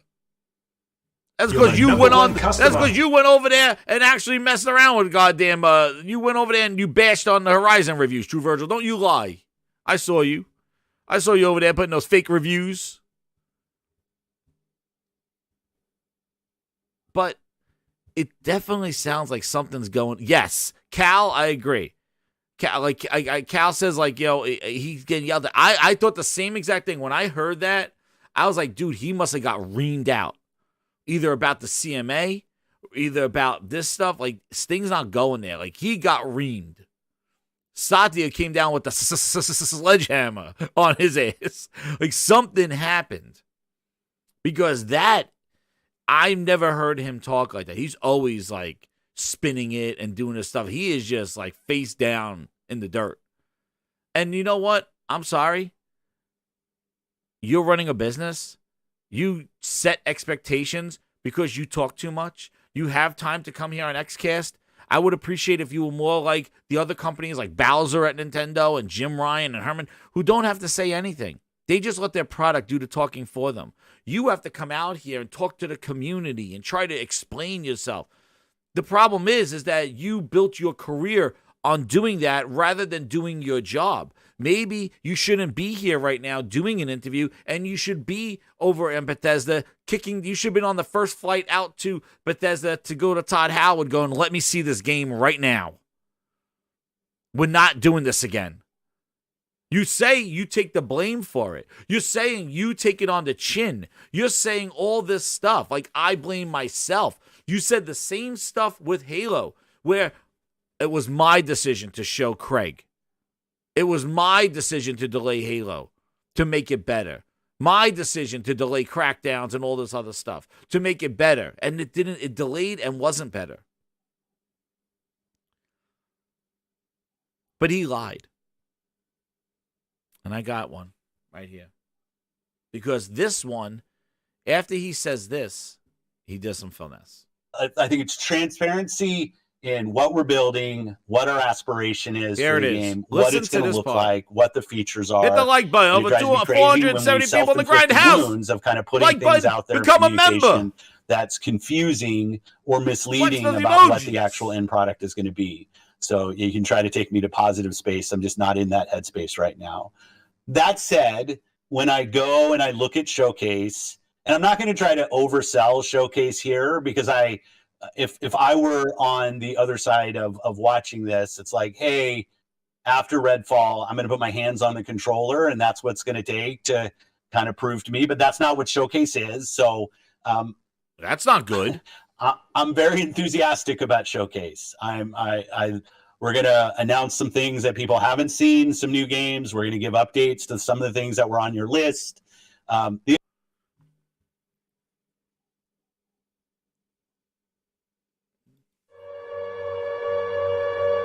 Silent Hill Sirens, everybody. Nobody's going to catch it. I caught it right here at the Grindhouse. You heard it. I'm not overselling the Showcase, but more importantly, where we are going to announce new games. Excuse me? New games? You don't have the platform to announce new games. You got to talk about the stuff that you announced 2 and 3 years ago. What do you mean new games? Does that mean new games coming to Game Pass? Does that mean new passion projects? Like Grounded and stuff? The B and C teams of these studios? Project Mara? Like, he just went through about 7, 8 games that need updates to it. And he says it right there. We're going to announce new games and update some of the games on your list. I'm telling you right now. Forza, stealth drop. If they could deal with retail, maybe. Forza beta or something's dropping at the Showcase because Forza is going to be the palate cleanse because it's going to look good, but it's going to be limited. No, Aaron, they can't announce new games because he just listed 10 games that still need gameplay. We need a recap of this game because guess what? If they don't show gameplay to those games on that list, they're not coming anytime soon. He don't have the time to announce new games. What is he going to announce? Well, the C team over at Ninja Theory is making a passion project. What do you think they're making? Are we going to talk about he's going to add Compulsion to the list of 5-year games? Well, Compulsion has a game to announce coming out 3 years from now. The other thing that gets me really excited is when I look forward over the next quarters, which has always been my focus of how do we get a big game out every quarter. And updates on some of those other games. Announce some things. And yet again, no, because they can't. Aaron, look at this man right here, Aaron. Does this look like a man that could do both? Does this look like a person that is multitasking right now? He's on, he apologized and selling his soul out there, saying he messed up time and time again, a second and third and fourth time. You think this guy could do both? He has to get his head back on his shoulders. He's not in a position to be doing both. You have to earn that. He can't even get Redfall out the door at quality. You're telling me he's going to announce new games and updates to old ones? Look at him. Times Square Mickey Mouse now. He's not excited. Oh, boy. He's not. Oh, no. He's not ready for multitasking. Things that people haven't seen, some new games. We're going to give updates to some of the things that were on your list. To some of the things that are on your list. Holy Jesus. We're going to see Forza, we're going to see Avowed, and we're going to see Hellblade. There you go. Maybe State of K3. Everything else is going to go dark. We will see. Come, Aaron, that's it, Aaron. Here you go. You earned it now, Aaron. Wait, just wait till E3. There will be. Whatever your name is, get ready for the big surprise. Welcome, Jay Hunter, to the Grindhouse. We just need a music interlude for Aaron to clear his brain. There we go. Now we move on.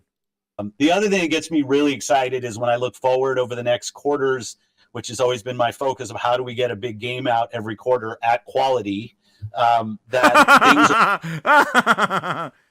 Who's that? You want to get it at quality? Really? Let's see. What would you say before? Remember this guy? Means when I think about Xbox, I'm going to think about quality games. We have work to do there. We haven't done our best work over the last few years. That was in 2019. You haven't done your best work in quality games for the last 3 years. Okay. Here we are, 6 years later, 4 years later. Are lining up finally after some of the slowdown through COVID. I'm tired of talking about that. COVID. But I can now see that we've got games coming every quarter that I think will surprise and delight our customers. We still have to deliver on the creative. We still have to deliver on the technical.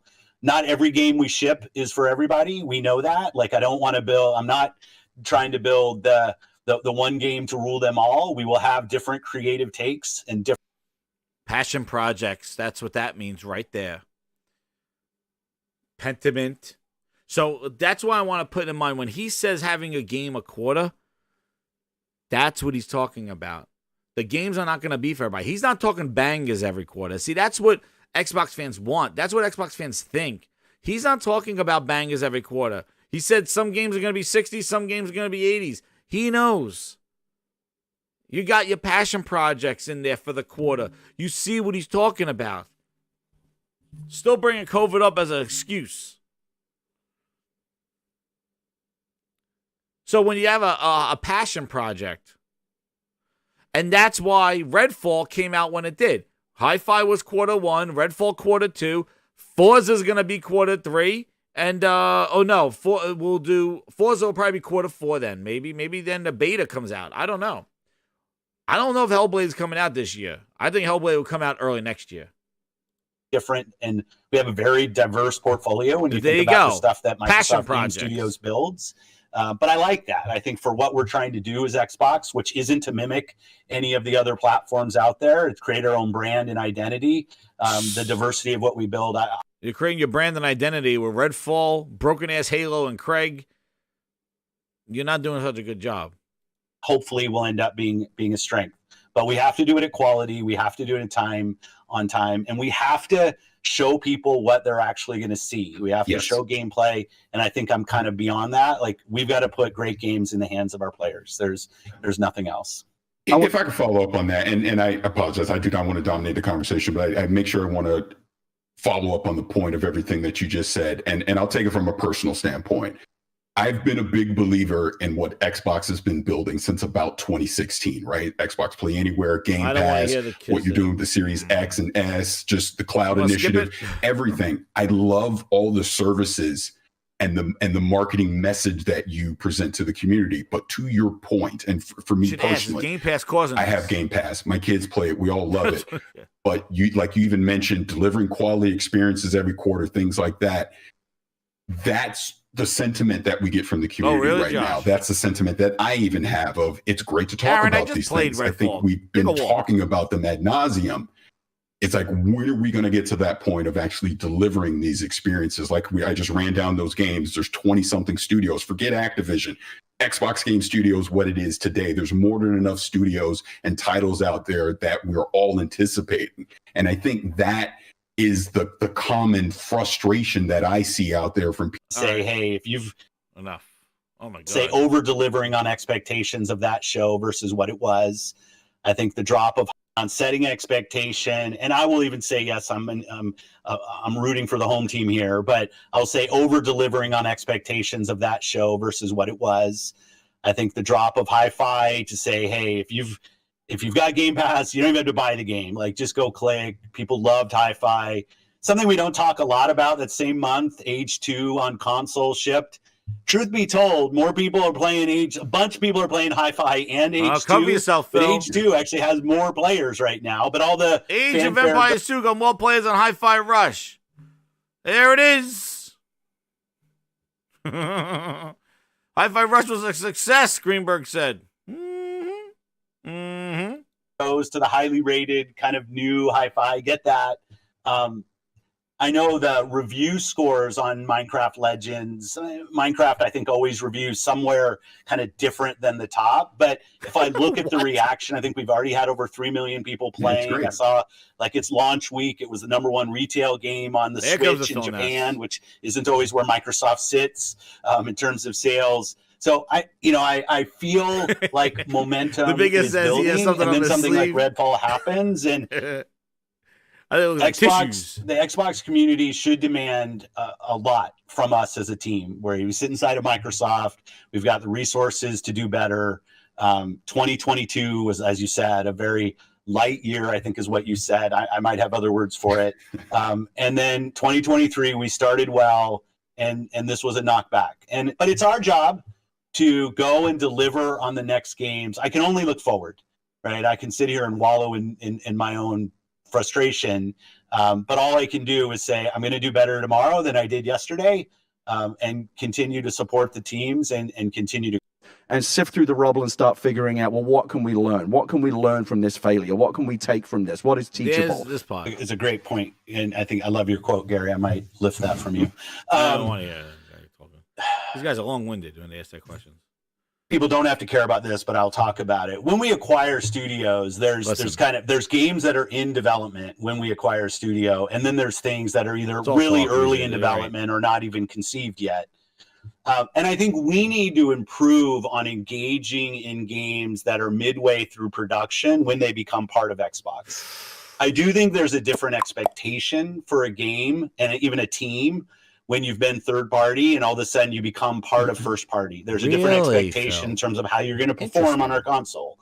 I think there's a different competitive set when people look at what this game is and the other games that they're going to say, hey, I want this game to feel as competitive as this other game on another console platform in our case. And we didn't do a good job early on in engaging with Arcane Austin to really help them understand what it meant to be part of Xbox and part of first party, and use some of our internal resources to help them and kind of move along that journey even faster. So we kind of left them to go work on the game. They're a very talented team. I love that team, and I still do, and I will totally bet on them to do another great game.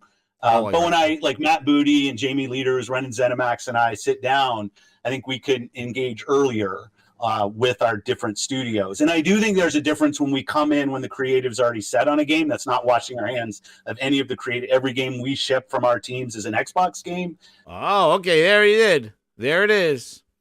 So Bootleg Jez, they weren't involved in delaying the game. Okay. And so it's a full responsibility for it. But thinking about how our internal processes of dev assistance, the biggest, even some of our internal ATG resources, which is the Advanced Technology Group, and how those work with our internal teams, I think we can do a better job with our internal teams. We did a better. Phil, enough of you. I got some. Maybe you remember this guy, because I remember something, Grinders. That's why I said you're going to want to hit that like button, because this is what you don't get. We don't forget here in the Grindhouse. All right? So all these just waits 3 years ago, he says that they didn't integrate well with when the talent, when they have a game in development, and we didn't share that. Okay, don't worry, Damasi, you're at the good part now. Really, we didn't engage well. Well, let's go back in time. Oh, what's this? What is this I see? I'm the ghost of Phil Ness past. Here I am here, and I'm going to show you how you talked all about integration here at the Bethesda Roundtable. The ghost of Phil Ness past. Oh, damn, the ghost of Phil Ness past. Here he comes. Let me hear about it, Phil. Let me hear. First, Greenberg, I got to hear some Greeny talk. This is day one. You just closed the deal. The deal has been closed. But you didn't tell Arcane Studios about your few, like what you are, about being owned. Today first before we start planning. That's an admirable goal. Oh, I like it. We've been having lots of discussions. We are deep in planning mode, and it's been awesome because even as we've talked about, we think about content, we think about how we produce things. Oh, man, they're talking about everything. Use a lot of the same teams. We think about stuff in the same ways. Wow. So even the process of, people don't realize, but when you go put, historically it was like the E3, event or whatever. You put on a show, you do a digital thing. Like, people don't realize that takes months and months of preparation. They were talking. And so we are in that planning phase. We are looking at content. We were thinking about content. So now that we are officially one team, this is sort of the opportunity now for us to move at even more accelerated pace. But it's been fun. Aaron, Greeny's dancing. He's not giving an answer. We found him these days. I think that's another real similarity. Booty's going to tell you about his integration strategy. To join then Bethesda before ZeniMax. It was just right before. And I joined Bethesda to base. What is it about what we do that resonates with you and that makes you feel Tell like us, it's Booty, about your such a first good party partnership? And we've been expectations. sitting here talking I heard about what it a right great here. partnership it is. But from your perspective, head of development, you get to work with all of these studios. How do you see all of those things combining together in sort of a common DNA? Common DNA. Phil, did you You know, say if you look at some of the commonalities of all the studios that we've acquired over the last few years, I think the thing that stands out is that so many of them are creator-led. The founders are game designers. The founders are game creators. And most of the culture flows down from that creative aspect, from that game design aspect. You know, I think Todd Howard said it earlier, you know, games aren't made, they're played, right? And I think that resonates with most of our studios. As we've been having sort of get to meet you calls and spending more time with all of the Bethesda studios. Oh, excuse me. What was that, Booty? What just came out that ass? What did we just say? Get to meet you and you're spending time with the Bethesda studio. But Phil says you didn't talk to them really. Like you really didn't integrate with the Arcane. They just did what they had to do. It really has stood out that that's the same for your studios, that they are creator-led, they're design-led, and they also have such a focus on the players and bringing the players into that design process, making sure that once a game is out there even, that as it evolves and as it grows community, with community being such an important part of what we do these days. I think that's another real similarity, that we've just got a real fan focus, a real player focus, and that connects all the way back up to the top, where all of our studios really start first with the creator, the designer, and the game idea. I think as part of that, Matt, a lot of people don't realize it, but you've set up this structure as you added Ninja Theory or Obsidian or NXI, all these different teams, like to allow them to have like almost like stay in a bubble, so they still have that ability to go create what they want to make. Like, we don't tell them what games to make. But how would you describe that environment and how you've learned from the Mojang piece? And then how will that apply as we think about integrating the Bethesda teams into our first party, Xbox teams? How do you kind of think about? Wow. 2 years ago, they were talking about the integration and Booty's plan. But didn't Phil just say that they didn't tell Arcane about the games in development and what it means to be first party? Well, they were talking about it here in this wonderful roundtable when they acquired them. About that and how that makes better games. You know, I think back to the Minecraft Mojang days. I think we were just a few days into it, and our CEO, Satya Nadella, said something. I think it was in an email. He said, you know, we have as much to learn from them as they have to learn from us. And that always has stuck with me, that our job isn't to come in and sort of force a culture on them. Games, I like to think about, it's almost like a greenhouse, right? The environment in which they're designed is so important, is so critical. And the last thing that we want to do is upset that. So there's very much a keep your ears open, keep your eyes open. What do we have to learn from this group of people that have been making games for 5, 10, 15, 20 years? There's obviously a lot to learn there.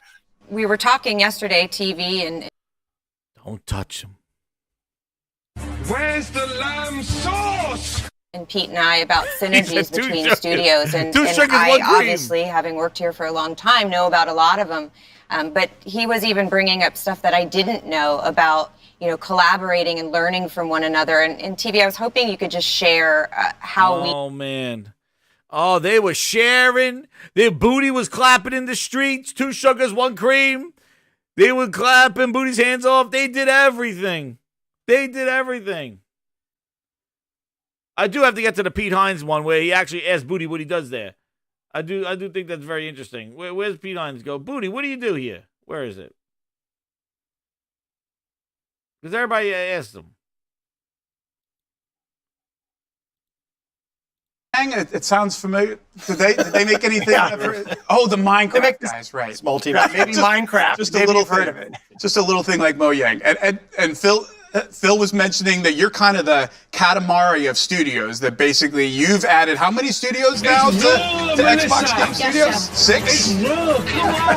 Yeah, well, we've grown quite a bit. We're at 15 now, so we've added 7 over the last few years. 7. That's more than double. That's one of many amazing. nicknames Phil's got for me. That's the only one I was told I was allowed to Phil use. got him. Yes, chef. Phil got him. That's one of the nicknames Phil calls him. Joining I told us- you. He calls him his second favorite booty. From Washington is the head of Xbox Game Studios, Matt Booty. Matt, welcome. Looking for booty. Hi, Pete. How are you? Good, Matt. For folks who may not be familiar with you, tell them a little bit about what you do, your career, how you got to Xbox. Tell us about Matt Booty. Well, I've got booty. Yeah, I've got the great privilege of working with all our teams across Xbox Game Phil got Studios, names all for the him. teams, Oh, all the man. studios, all I the got great some people. names. Coming You up on called him 11 shit years face. here at Xbox, working with the team and working with Phil, and I've had Badass. good fortune to work on things like bringing Mojang into Xbox, and also many of the studios that we've added over the last 5 to 6 years. Sorry, that studio, you said Mojang? It sounds familiar. Phil Do got they names make for 'em. anything? Oh, the Minecraft guys, right. Coffee Yeah, guy. and Minecraft. Just Maybe a little you've heard thing. of it. Just a little thing like Mojang. And Phil was mentioning that you're kind of the Katamari of studios, that basically you've added how many studios now to Xbox Game Studios? 6? Yeah, well, we've grown that. quite a bit. We're at 15 now, so we've added 7 over the last few years. 7. That's more than double. That's Phil one of got 2 many names for him nicknames after this Phil's got week. for me. We That's won't the talk only about one that. That's the only one I was told. I was told I was allowed. Allowed to. Oh, man. I told you, see? Phil's going to have a whole set of new names for him this year. One of many nicknames Phil's got for me. We won't That's the talk only about one that. I was told I was allowed to use during this. So we'll.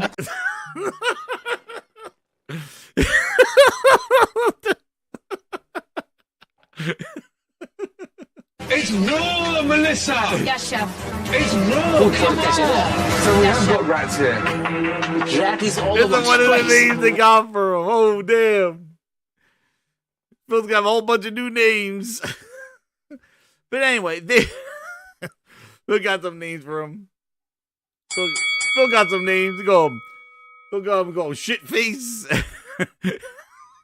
Booty barista. You put a fleece on the Jones. Oh man, I can't imagine the names of. He said he got raw booty.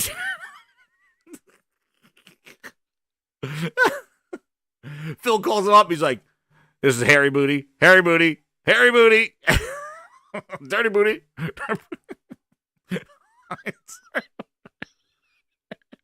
This is hilarious. Heinz and Booty.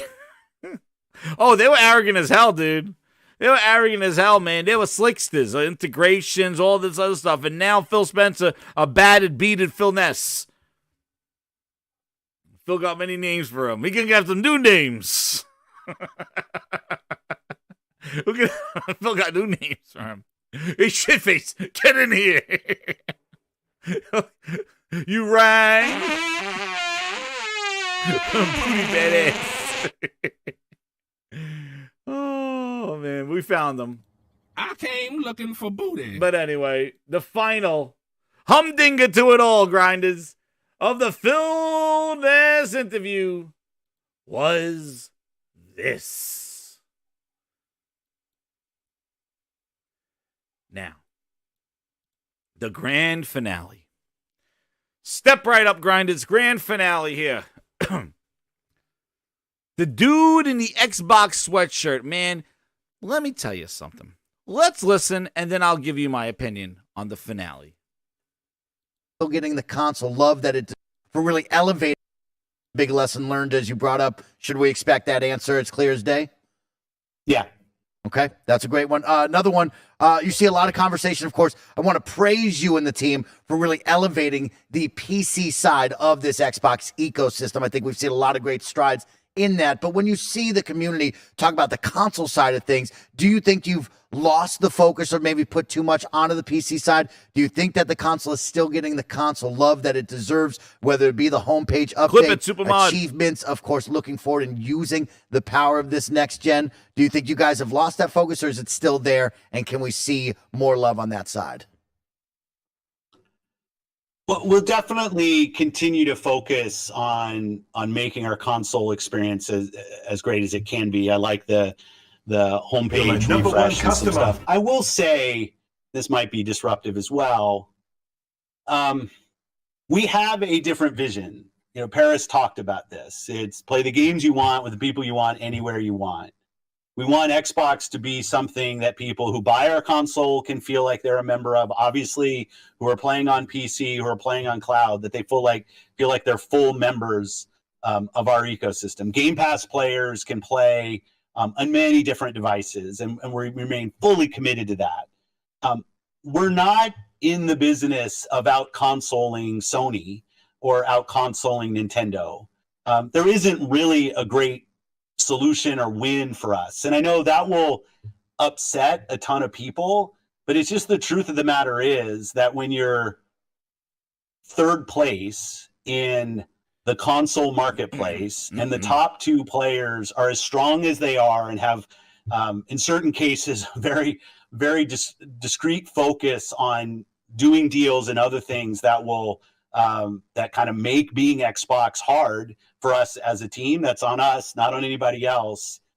Our vision is that everybody who's on console has to feel like they have a great experience and they're a first-class citizen. They've invested a ton in our platform. How do you say But that? we are not in a position, and I see it out there. I see commentary that if you just build great games, everything would turn around. It's just not true that if we go off and build great games, all of a sudden you're going to see console share shift in some dramatic way. We lost the worst generation to lose in the Xbox One generation, where everybody built their digital library of games. So when you go and you're building on Xbox, we want our Xbox community to feel awesome. But this idea that if we just focused more on great games on our console, that somehow we're going to win the console race, I think doesn't really lay into the reality of most people. Like 90% of the people every year who walk into a retailer to buy a console are already a member of one of the three ecosystems. And their digital library is there. This is the first generation where the big games that they're playing were games that were available last gen. When you think about Fortnite and Roblox and Minecraft, like the continuity from generation to generation is so strong. I see a lot of pundits out there that kind of want to go back to the time where we all had cartridges and discs and every new generation was a clean slate and you could switch the whole console share. That's just not the world that we are in today. There is no world where Starfield's an 11 out of 10 and people start selling their PS5s. That's not going to happen. So what we have to do, and we have this unique vision because we see what creators want to do. Creators want to build games that can meet players on any screen. People play with their friends regardless of what other screen they're on. You mean like REDFALL? And the console is the core of the Xbox brand. There's no doubt. So like we will stay. No doubt. You just gave us doubt. How is it core to the brand when you're like, we're not console fine, we're not? I got like, somebody got to stop him right now because he is talking out of both sides of the mouth. Stay focused on making sure that console experience is awesome. But I know some people want to hold us up of just being a better green version of what the blue guys do. And I'm just going to say, like, there's not a win for Xbox in staying in the wake of somebody else. We have to go off and do our own thing with Game Pass, with the stuff we do with xCloud, and the way we build our games. Sorry, I was a little long-winded. No, that was perfect. I'm going to tell you. This thing right here, this section, let me read these super chats first. Vegeta, thank you so much. He goes, Xbox never left the 86 architecture like PlayStation did with the PS3 and the x86 PS2 tools in the game engines. How does Xbox still manage to Charlie drop the ball? Well, you see, their management, they have no clue what a good game is, and they're willing to accept 60 reviewed games and not be better. Just they'd rather be sorry because he likes to do this. And Ricey to 79 with the 5, he goes, it's eye-opening seeing $1 trillion Phil Spencer say quality games don't make users adopt Xbox when poor Sony and the PS3 did. Third Pace did exactly that. See the link. And that's exactly what they did. Sony bet on on their games. They bet on Last of Us. They bet on God of War 3. Sony made great games to get people back into the Sony ecosystem. And he says that great games won't do that. You want to know what? Honestly, right now at this place, at this time, he's damn right, because they have dug themselves in such a hole because they haven't done this in years. So the mind share has left the building a long time ago, and it is so deep now, they don't have any way out except leaving entirely. But I think it's very interesting. You're my #1 customer. I just think, first off, before we get into the interesting part of this thing, this dude right here and all of them sitting there with this green background and Xbox shirts, listening to the head of Xbox say this stuff, gotta be the biggest slap you to, like, why you have an Xcast? Why are you wearing an Xbox shirt? This is like LeBron James coming out at the beginning of Game 7 going, you know what? We're not going to win. We're never going to win this game. We're never going to win. He's not going to win. We're never going to win. I don't even want to play anymore. We got to do something different. We're never going to win. Would you go watch that game of the Lakers? Would you go watch that? If the players came out before Game 7 or something like that and go, we're never going to win, would you proudly wear their jersey and represent your time, your money and tickets, your investment to them? If you're telling me, Phil, that you don't care, look at these dudes.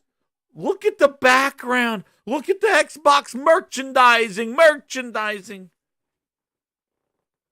Look at all this. This is all done for the brand that you created, that you worked on. And you're telling them it's not important. It doesn't matter. We're not the better blue. I would have ripped off if he was saying that to my face on this interview, I would have took off my sweatshirt right there. I would have said, what? What do you mean? And then how can you tell me you're the core audience? Like the Xbox console's the core, but we're not console-ing anything. You want to know what's interesting, Phil? Let's go back to Grind's past. You said, what did you just say about console? We lost the worst generation, very discrete focus on doing deals and other things that will that kind of make being Xbox hard for us as a team. That's on us, not or win for third place. Sony getting exclusive games is what? Is making it hard for you to be us? Is that what you said? And that's on you, right? Because you don't want to do those deals. You said it before. You don't want to make the Tomb Raider deals anymore. That's on you. You're right. But that's not the way that's going to work. In the console marketplace, and the top two players are as strong as they are and have, in certain cases, very, very discrete focus on doing deals and other things that will that kind of make being Xbox hard. They beat you. They beat you. And Phil, let's hear what you had to say just a few months ago. Where is it, Phil? Where was it, Phil? We're not going to pull games that are on other platforms, so we'll continue to support the communities of games. And you know, as Elder Scrolls Online has been doing, their have been on Xbox, all the platforms at the same time. Getting beats for the time. We've updated Fallout 76. What did he say here about exclusives? At the same time. Exclusive titles in the console space is part of the business. All platform holders do it. They're they are marketing beats for the platform. And we see that our competitors have a lot of exclusive games. So when we're launching new games, there are certain games that we're going to make exclusive. For us is always a little bit hard because we ship everything on PC as well. But let's just say ship on Xbox and PC and available on cloud. And some of those won't be available on other competitive platforms. But there's no... but wait a second. Didn't you just say Sony is hurting you for you not to be Xbox? Didn't you just say that today? You said Sony's doing things... Very discrete focus on doing deals and other things that will that kind of make being Xbox hard for us. Really? What is Sony doing that's not making you have exclusives? Because just a few months ago when you were puffing your chest about the CMA, you were talking about exclusives for the console matter. And what those are the marketing beats. Oh, really? Then what happened? What happened? I think they crushed him. I think it's done. I think the sales and stuff are so far removed from that console. That minus 30% of the Xbox hardware knocked them out. I think they're not coming back from it. I think that they see the forecasting of Sony just going light years ahead of them, and there's no way for them to do that. But he still talked about exclusives just a few months ago. And you're right, Sergeant. That must be Sony just did some big things, too, for their showcase. Who knows? Microsoft Game Pass bitrate. I know.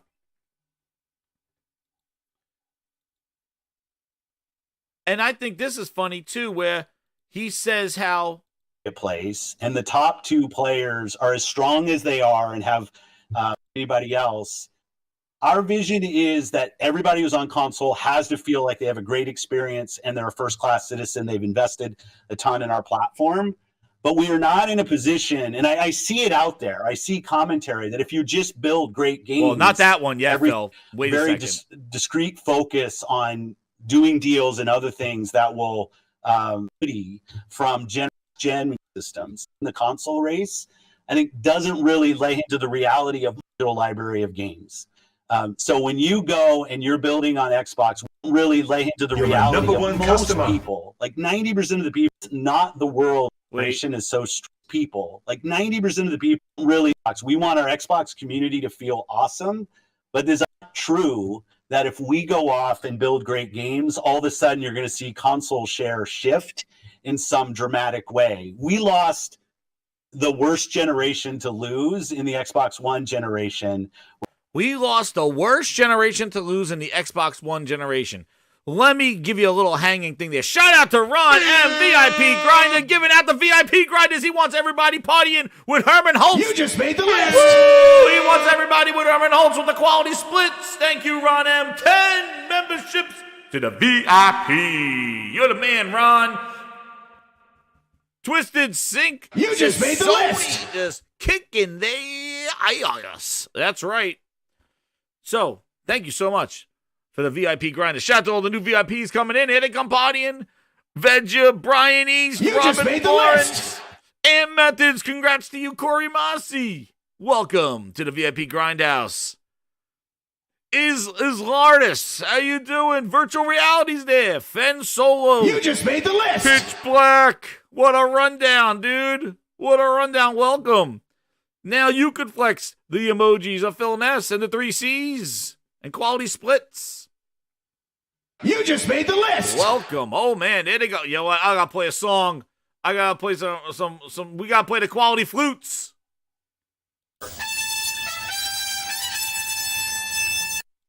You just made the list. Oh, Robin Lawrence with a gift. Where's the lamb sauce?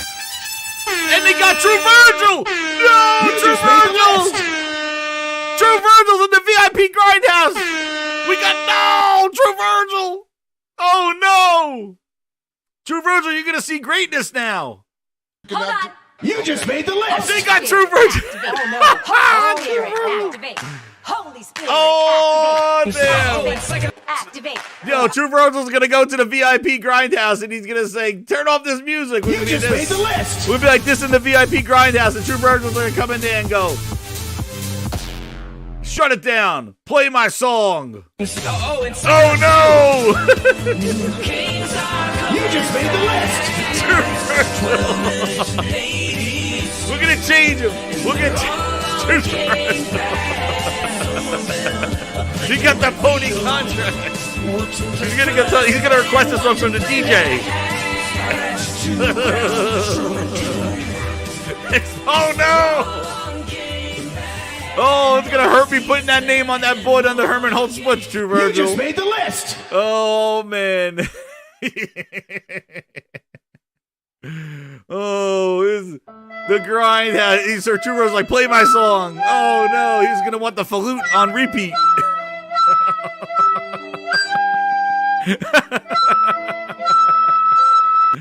Oh no. Well, thank you, Robert Lawrence. Whatever your name is, we're gonna get ready for the big surprise. We're gonna have to sit him in the call. Welcome, Mark Miller, to the Grindhouse. We're gonna have to sit True Virgil in the corner and explain what the quality splits are. And don't worry, True Virgil. The grinders will coach you in there. True Virgil's getting in there.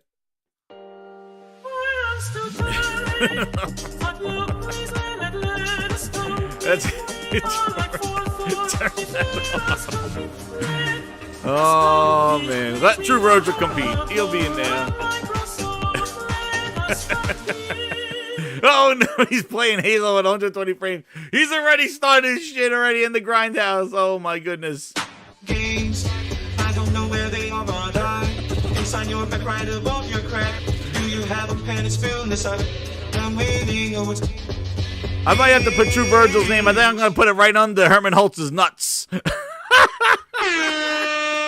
True Virgil, I'm gonna put your name right under the split of Herman Holtz, right under the nut key.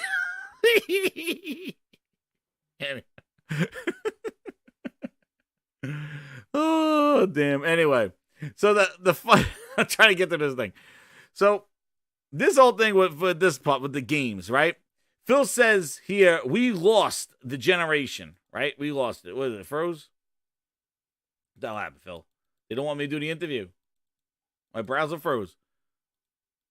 Oh, my friggin' goddamn Windows. Put them right on top. Do it. We're gonna create a whole new thing with True Virgil. Oh, I'm gonna True Virgil's gonna be right here. You'll see on the next game grindhouse when I put him on there. I'm gonna put him on there. But I think the browser crashed. Oh my goodness. I'm gonna have to close the browser. Hold on. Hopefully the stream don't stop. What happened? Something came up. True Virgil, he broke the grindhouse. Oh, I don't know what happened. What happened to my thing? Well, the stream's still going. He can't enter the VIP party. Well, I don't know what's going on with my Windows thing. But, you know, one of the things, too, is just to talk about this games and the fact that Phil's like, he thinks they're like everybody's embedded into, but one of the things I had was his interview where he basically said, like, you know, bringing games to the platform is not going to do anything, right? And he's like, and then he's like, we lost last generation. I understand where he's saying, like, that they did lose a big generation in the digital movement, and Sony capitalized on that, and now everybody's instilled in there. But still, when you had the OG Xbox, the OG, my browser froze. I can't do anything right now, but the stream is still going. So I'm just gonna wing it from now here for the thing here. I'll get some more videos, and if you have anything, put it in the comments, and I'll add it to maybe content of the gaming grind test. So if I do another video over the weekend, just let me know. Put it in the comments. Put it on the in the messages on there. If you have some links to some articles you want me to cover, some good videos and things like that. But one of the things is that what he's saying about this whole thing, and we're going to keep revisiting this because this is a very strong statements made by the head of Xbox and really a testament as to where this Xbox brand is. Like, this is not trotting out Satya saying we're behind gaming. This is defeat, dude. And the fact of them saying where they are and where it is, like, it really is something where it's game over. And, the thing that I feel that is the biggest problem here is the fact that he doesn't believe great games will bring people to get an Xbox. But what you don't understand is that great games will bring people to your ecosystem, whether it is a console or whether it is a PC or whether it is a phone. So it's kind of counterintuitive to be saying that, and thank you for subscribing, Mark Miller, hit that subscribe button, grinders. But it's kind of telling that, and hit that like button too, but it's kind of telling that he feels that great games don't do anything. Exactly, Mad Joe. He says good games won't change anything. And exactly, his Spider-Man 2, Final Fantasy 16, God of War, Horizon Forbidden West. Like, these games are getting recognized. People are buying consoles for these games. Hell, Nintendo's going to have Zelda come out. You don't think people are going to go buy a console to play Zelda? get that? Like, how do you feel that great games are not going to change anything?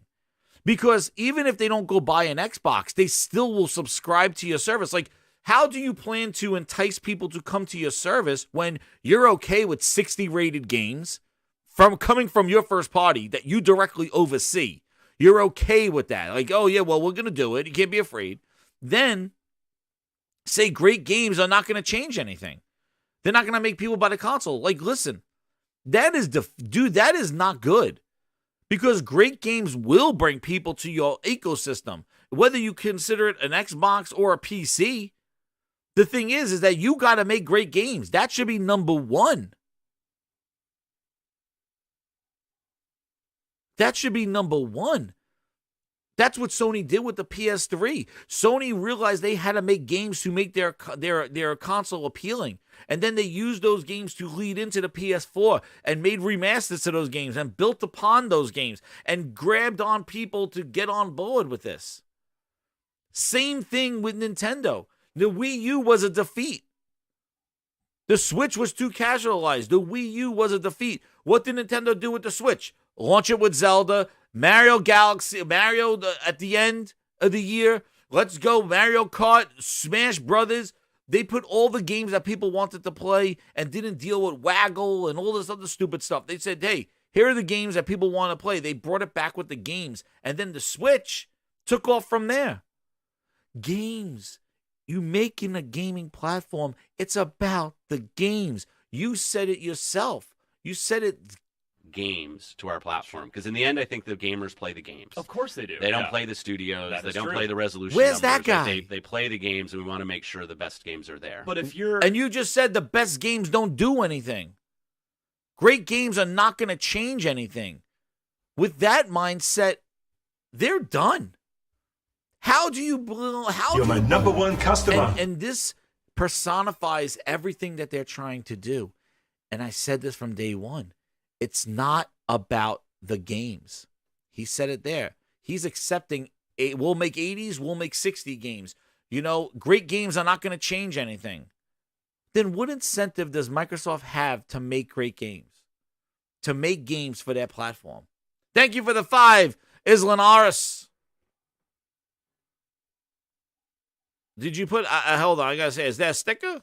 I'll make sure you said anything, because my browser's all froze up now. I don't know if you said anything here. Oh, no, you just put a pin. Thank you for that. But, like, what do you do? What incentive does every studio under your regime that's sitting there now looking at Phil Spencer talking about the gaming, what makes you want to make the best game when Phil Spencer says he don't care? Great games are not going to do anything. They're not going to change anything. They're not going to make us better. That's why they're buying publishers, guys, because they're not in the business of making games anymore. That's what that told me. Because if it was about the games, then they would do it. And they don't like that Sony wants to play hardball the old school way, and Phil wants to play, let me sit and do. Phil's acting almost like a new-aged person that doesn't want to work for money. Like, he's like, hey, like, he's like kind of coming in here going, like, you know what? I'd rather just sit back and get a check. Meanwhile, Sony wants to go out there, 9 to 5, work, and get that money. And Phil's upset that Sony wants to play that game. That's why he's like, we're in it differently. But the thing is you lost all focus. It's about the games. And that's all that it should be about. And because over these last 6 years and 5 years, it's been everything else. It's been about everybody else. It's about 2 billion gamers. And all you've been doing is trying to put lipstick on a pig and trying to put tape on a leak that's not going to stop, and it keeps spouting all over the place. You've been trying to take your underselling and underperforming console and patch it up with trying to throw PC at it and games, a PC and mobile phones and Samsung TVs. But the real essence is you have not solved the problem as to why your Xbox is underperforming. Because you haven't put the content there. Listen, Sony is going to do games on PC. They are. Sony's going to explore other places, but you cannot abandon your core. You cannot abandon the community that you were hyping in the beginning of this interview. At the beginning of this interview, you were like, the Xbox community, I apologize. You are first class. And then go on and say, great games are not going to change your mind. You got to give people reasons to come not only to your console, but to your ecosystem. You got to bring games and not buy games that are already established and slap them in your service. That's the lazy way. That's the Minecraft way. That's what you're trying to do. Less is more. Do more with less, right? Just get the game that already has the marketing beats, and just put our name on it. We're done. We don't have to build anything. We don't have to pay anybody to build anything. We don't need to do anything. All we got to do is fund it and keep it on. And that's what they want to do. But the problem is that doesn't work. Not when your competition, and you could say they're not your competition. You were talking about console competition before. You said you had to buy Activision to compete with Nintendo and Sony, to be competitive in this marketing place. It is, Ryan. It is the most disrespectful thing that I've ever seen. And I can't believe that's coming from his mouth. And I can't believe you sit there as an Xbox fan and still say it's a positive future for Xbox. It's not. And you could say doom and gloom, boo-hoo, I believe in Phil. You could believe all you want. But this Titanic is going down. And you could go down playing with the band if you want to. It's never going to change. And I said this 4 years ago. And if I could go back to my goddamn, if my browser works, maybe I could open up Chrome. I said with this regime, Microsoft is never going to come back because they don't believe in gaming. They do not. Gaming is just a passion side project for him, and it's a means to get to the cloud through another avenue. And that's why he said Activision is to accelerate this. That's what he said. And if I could do, I don't know, my browser's frozen. I don't want the stream to freeze because I want to get this out there to everybody. Hit that like button, everybody. Let me get you something here, too. You want to hear something? I'm going to let you hear something. And this, I'm going to have to do it the old school style. When did I say this?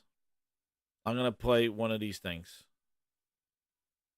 What the hell's going on? My internet down? Yeah. The YouTube might be down. Guess what? Here we go. I didn't make this bed.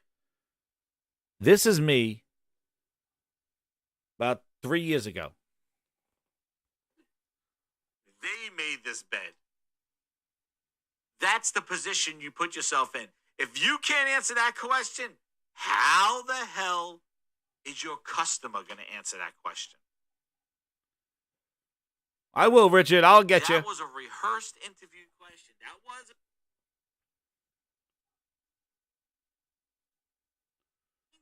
pay $500 to Phil Spencer and Company. And our friend gets interviewed. They say this. Xbox One X is the most important? No. Oh. Xbox One X is the most important?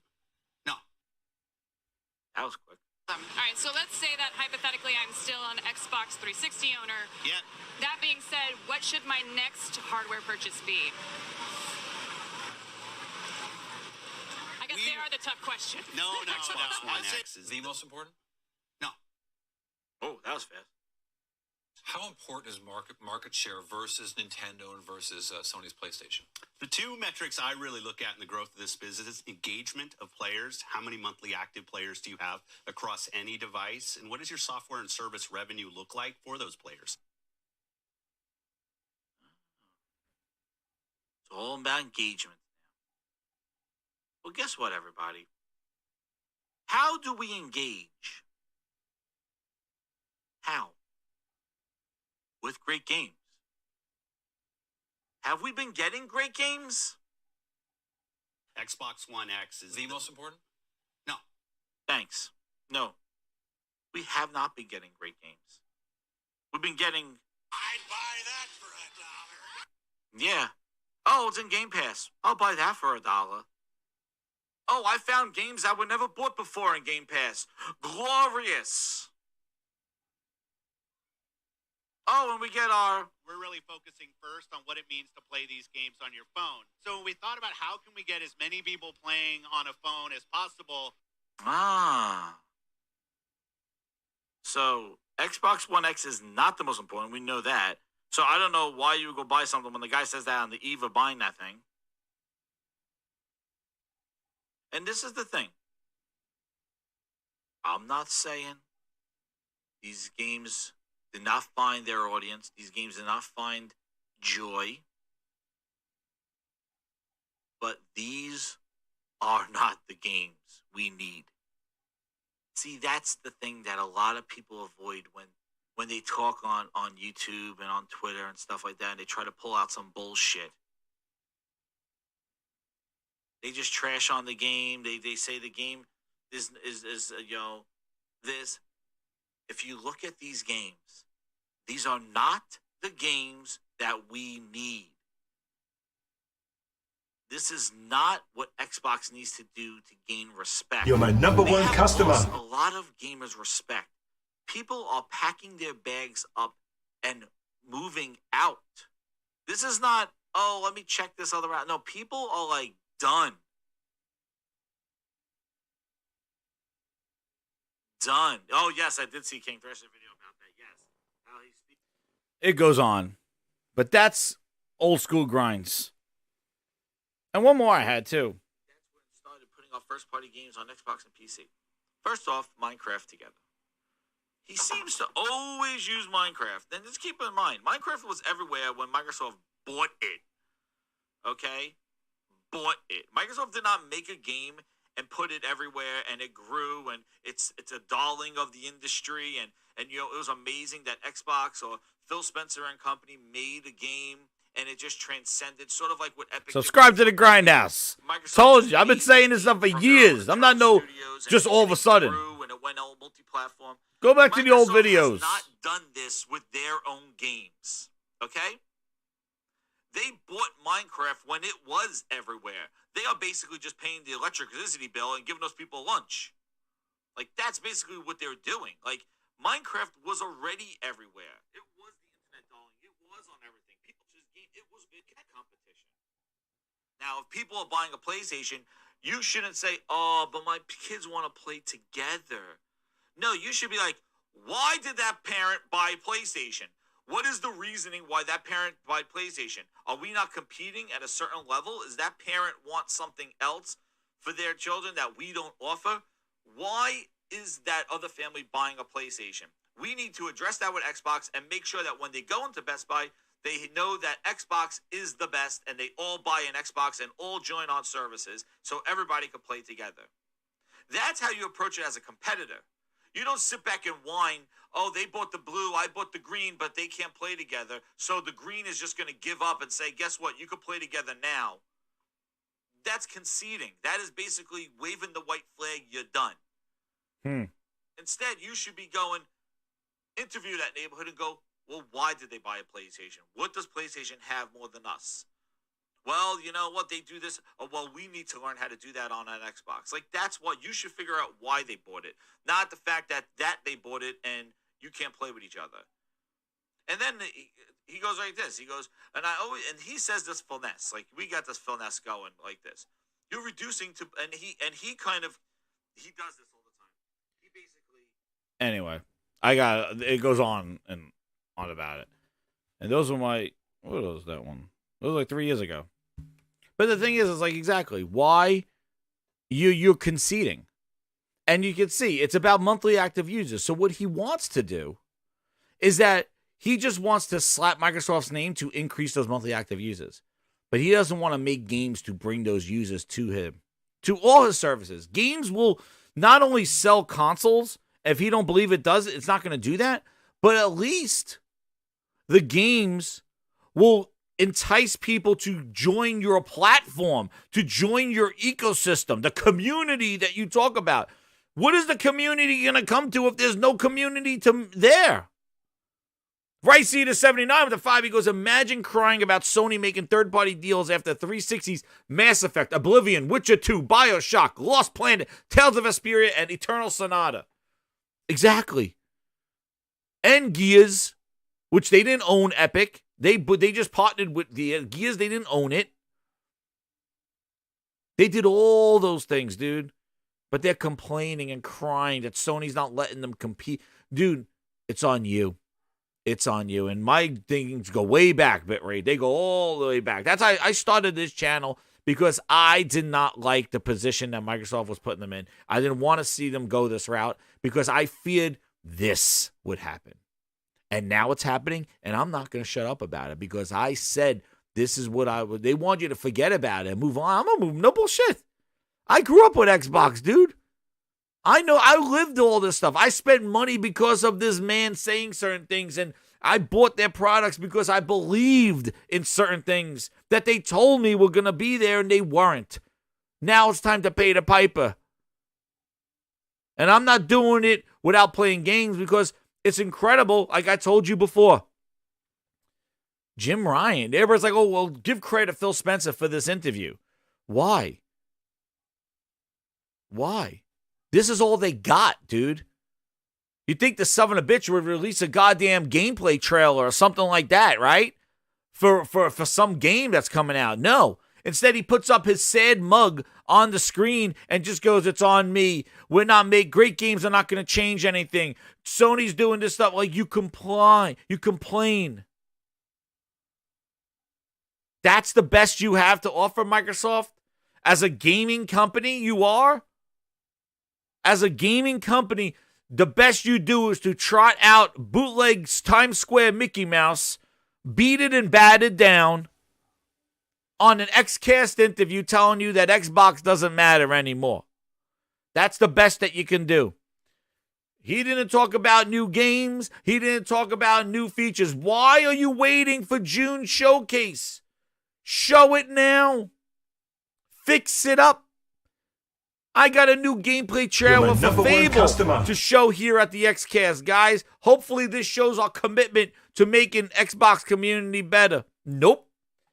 You just sit back there and you wait until June and show your little Game Pass crap and some updates on goddamn Hellblade 2, and then have Todd Howard talk about behind the scenes.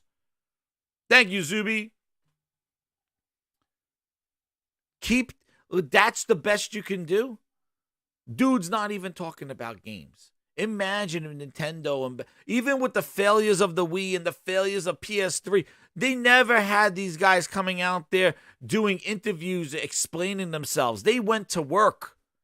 They said, we got to fix this. That's on us. Let's fix it. Let's not put our depression out into the community. Let's not put our depression out into our fan base. Let's not put the depression out into the gamers. Let's own it and fix it and let them see how we learned.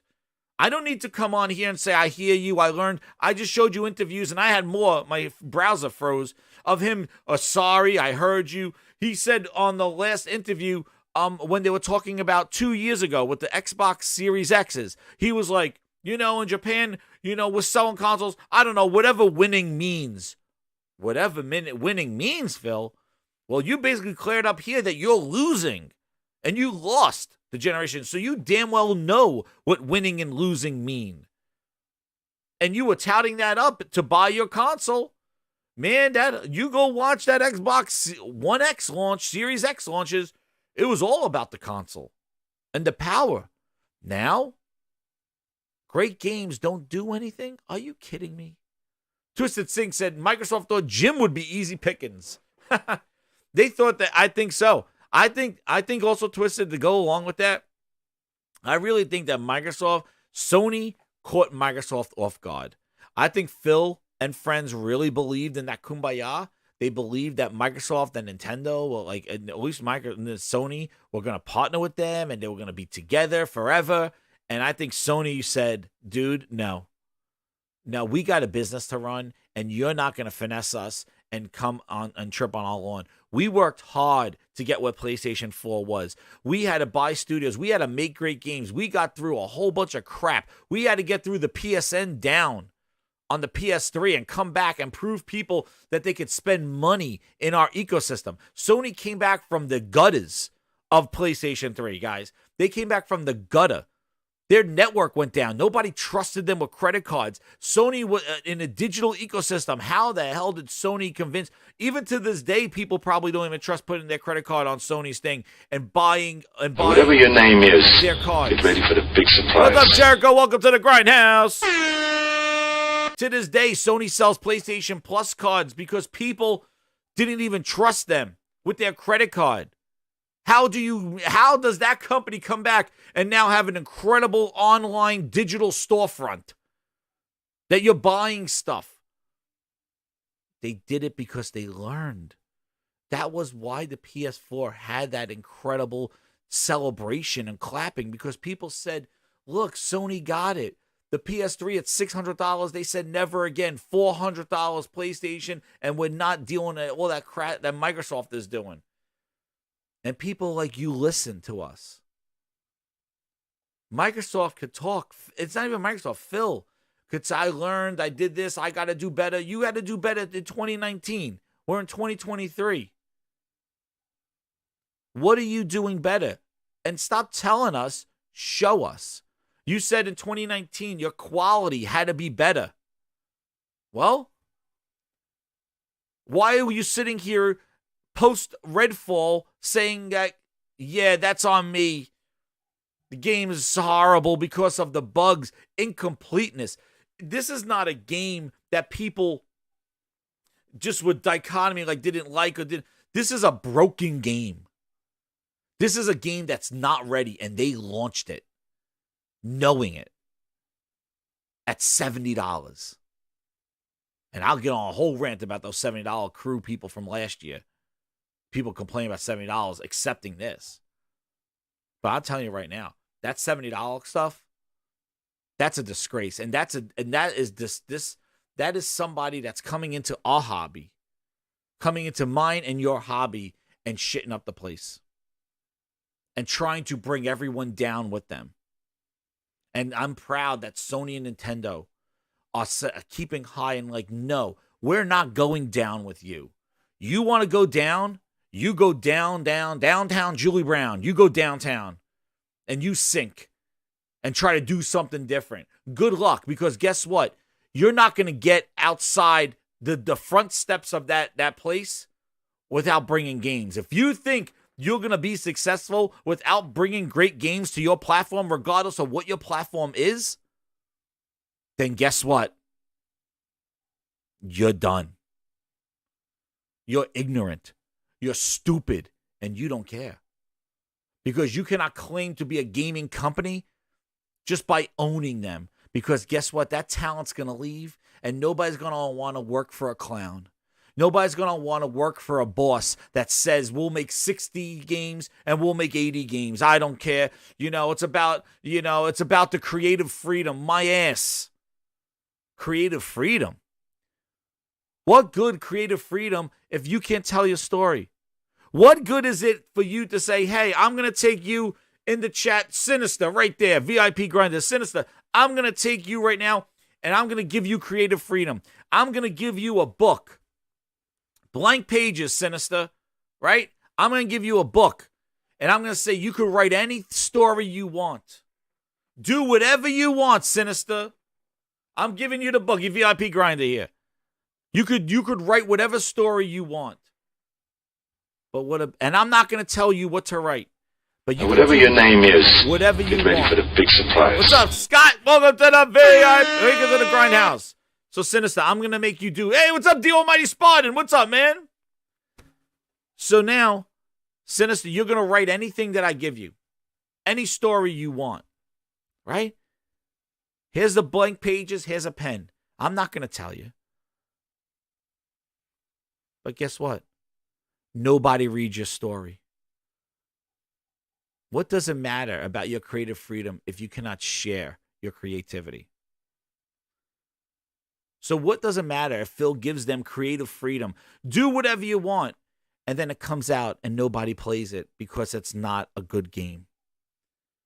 What as a creator, what inspires you is that you want to make something and see other people smile at your creation. This is some powerful stuff, Grinders. But that's what you want to do. You want to give somebody and you want them to create something to share. So Phil could say, hey, you can make whatever vampire game you want. But guess what? Nobody's going to play your vision because it's a bad game. Oh, we'll fix it later. Still. What do you think about the creative people that designed all those characters and they're getting laughed at? They're a mockery. Anything Redfall on the internet is a joke. What about the dude who created Craig and in Halo and those Halo trees? They're a joke. You're a meme. That's the company you want to work for? That's the face forward that you want to be as building a resume and being an artist and being somebody in the gaming industry and having a job? That's the portfolio that you want, that you're a joke? Because your management doesn't know how to share your vision and how to guide you? Because your management doesn't care. Phil Spencer does not care about games anymore. And as somebody who led their first-party studios through the 360 era, it is a travesty that this man comes out now and says games don't mean anything. It is a goddamn Shakespearean tragedy. The guy who led their first-party studios is the one that's saying the games are not going to do anything.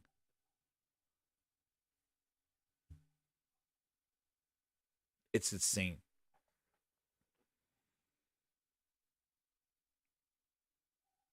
It's disrespectful. And he deserves all the shit that's coming to him. And Xbox does too. Let it all burn.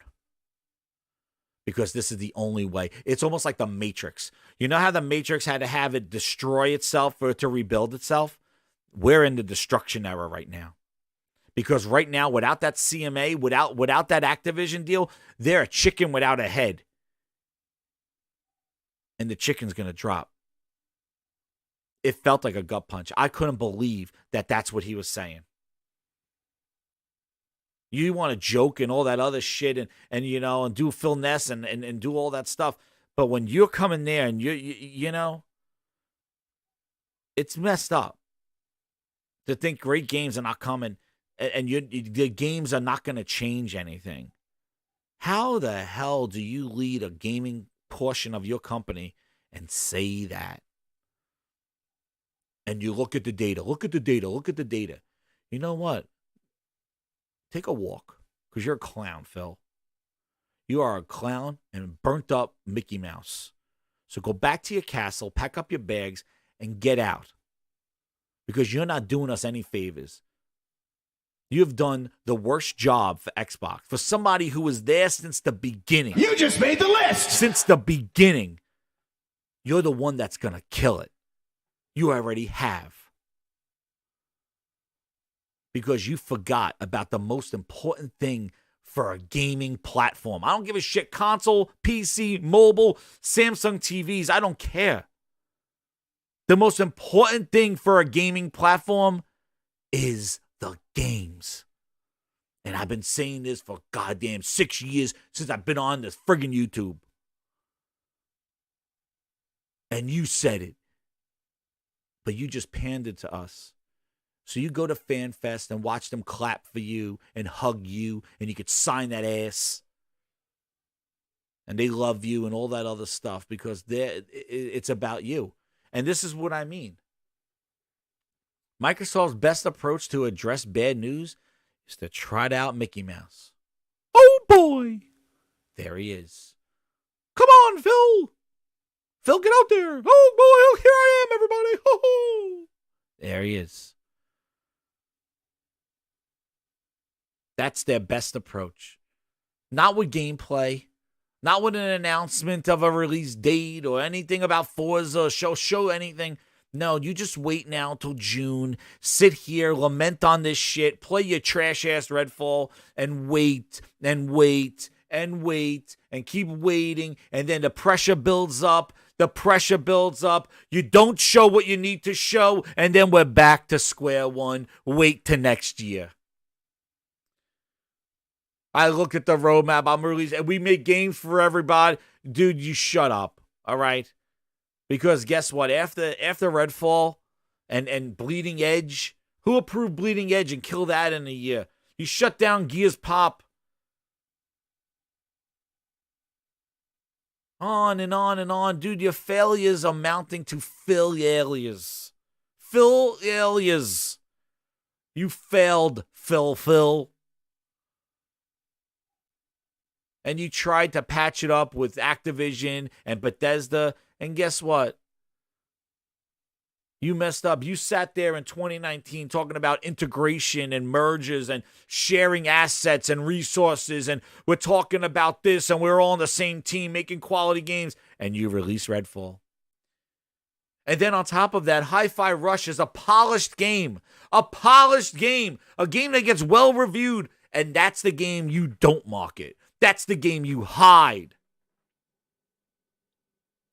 That's the game that you hide, is the Hi-Fi Rush that should have been promoted, that should have been shown at the Game Awards. That game you stealth drop, but you put your marketing to Redfall, a game you know is not ready for prime time. But stealth drop, what, you didn't believe in Hi-Fi Rush? It was in development since 2017. Stealth drop it. That the leader leaves. Megami, whatever his name is, leaves after it. And you hang your hat on it now? You're done, Phil Ness. But the most depressing thing about this whole thing is that the head of Xbox Gaming said it's not about the games, and great games won't change anything. Sit on those lines for the next Grindhouse, everybody. Thank you again, VIP Grinders. Thank you for all the subs. Thank you for all the gift subs. And Toolman, member of 15 months, he goes, Microsoft Xbox executives and management always look unsure and not confident in anything they say or do. Shake my head, Grinders. Amen to Tools. And that's exactly a summary of the whole thing. It's ridiculous. And please, Supermods, please do the timestamp for that ending and for the topics on there because they need to hear it. And I'll put them in there too. I'll help you out with that. But thank you again for all the timestamps and everything you do, Supermod. Shout out to you as well. But guys, I can't believe what we heard. We'll be talking about it some more because I'm sure there's going to be a fallout to this in addition to Harbor Redfall. And again, don't forget about Redfall because I really think that needs to still be there because they shipped that game for $70. So don't fall into the deflection of people going, well, Phil, and not talk about Redfall because Redfall is the issue. And that is just a culmination of everything that they've been doing. And I will update the list. Peter Parker, I put you on the VIP Grinders. I added you right there. Peter Parker, use your spider vision. You're right there, Peter Parkers. I updated the list, Peter Parker. You're right there, see? I did. I put my work in. I got to add a whole bunch more today because you guys are awesome. I did a whole bunch more. I can add True Virgil. True Virgil, I'm going to have to put you right around. True Virgil, I'm going to see if I can squeeze you right around. No, I'm messing with you, True. Thank you again, True Virgil. You're a funny dude, man. And shout out to all you guys. Thank you so much for coming on the show and really listening and just contributing and shout out to all the everybody that came on and but yeah, this has just been a very sad thing. And what's crazy, the one question they didn't ask, he goes on top. The one question they didn't ask was like, is this release or is this freedom that Phil has of like whatever we do, is it related to Game Pass? And they should have asked that. Because that's the humdinger right there. Because he said it's about Game Pass. But Game Pass, I think, is the thing that's driving this whole problem. And I'll play you a song because it's all about Game Pass. I'm leading up to it, Kratos. You got to warm up the dance floor. Shout out to everybody. Check it out, the Grindhouse. Check out the Grindhouse merch. You get shirts from all my phrases. I'm going to be putting more in there. Link is in the description. And also, if you have any videos or anything that you suggest or anything you want me to cover, put it in the comments section, and also I'll reach out to the VIP Grinders, too, for any topics for the show. So definitely keep it locked here to Gaming Grindhouse. Thank you again for over 2,200 subs right now. We did it. And I want to thank everybody. Again, can't thank you too much. I can't thank you so much. Follow me over on Twitter. Some fun times over there. And thanks again, everybody. Talk to you guys later. And we're out. It's all because of you, Game Pass. Oh, and Psychonauts 2. New games are coming fast. 12 minutes and Hades. And they're all on Game Pass. Some of them are like a Requiem. What to play first?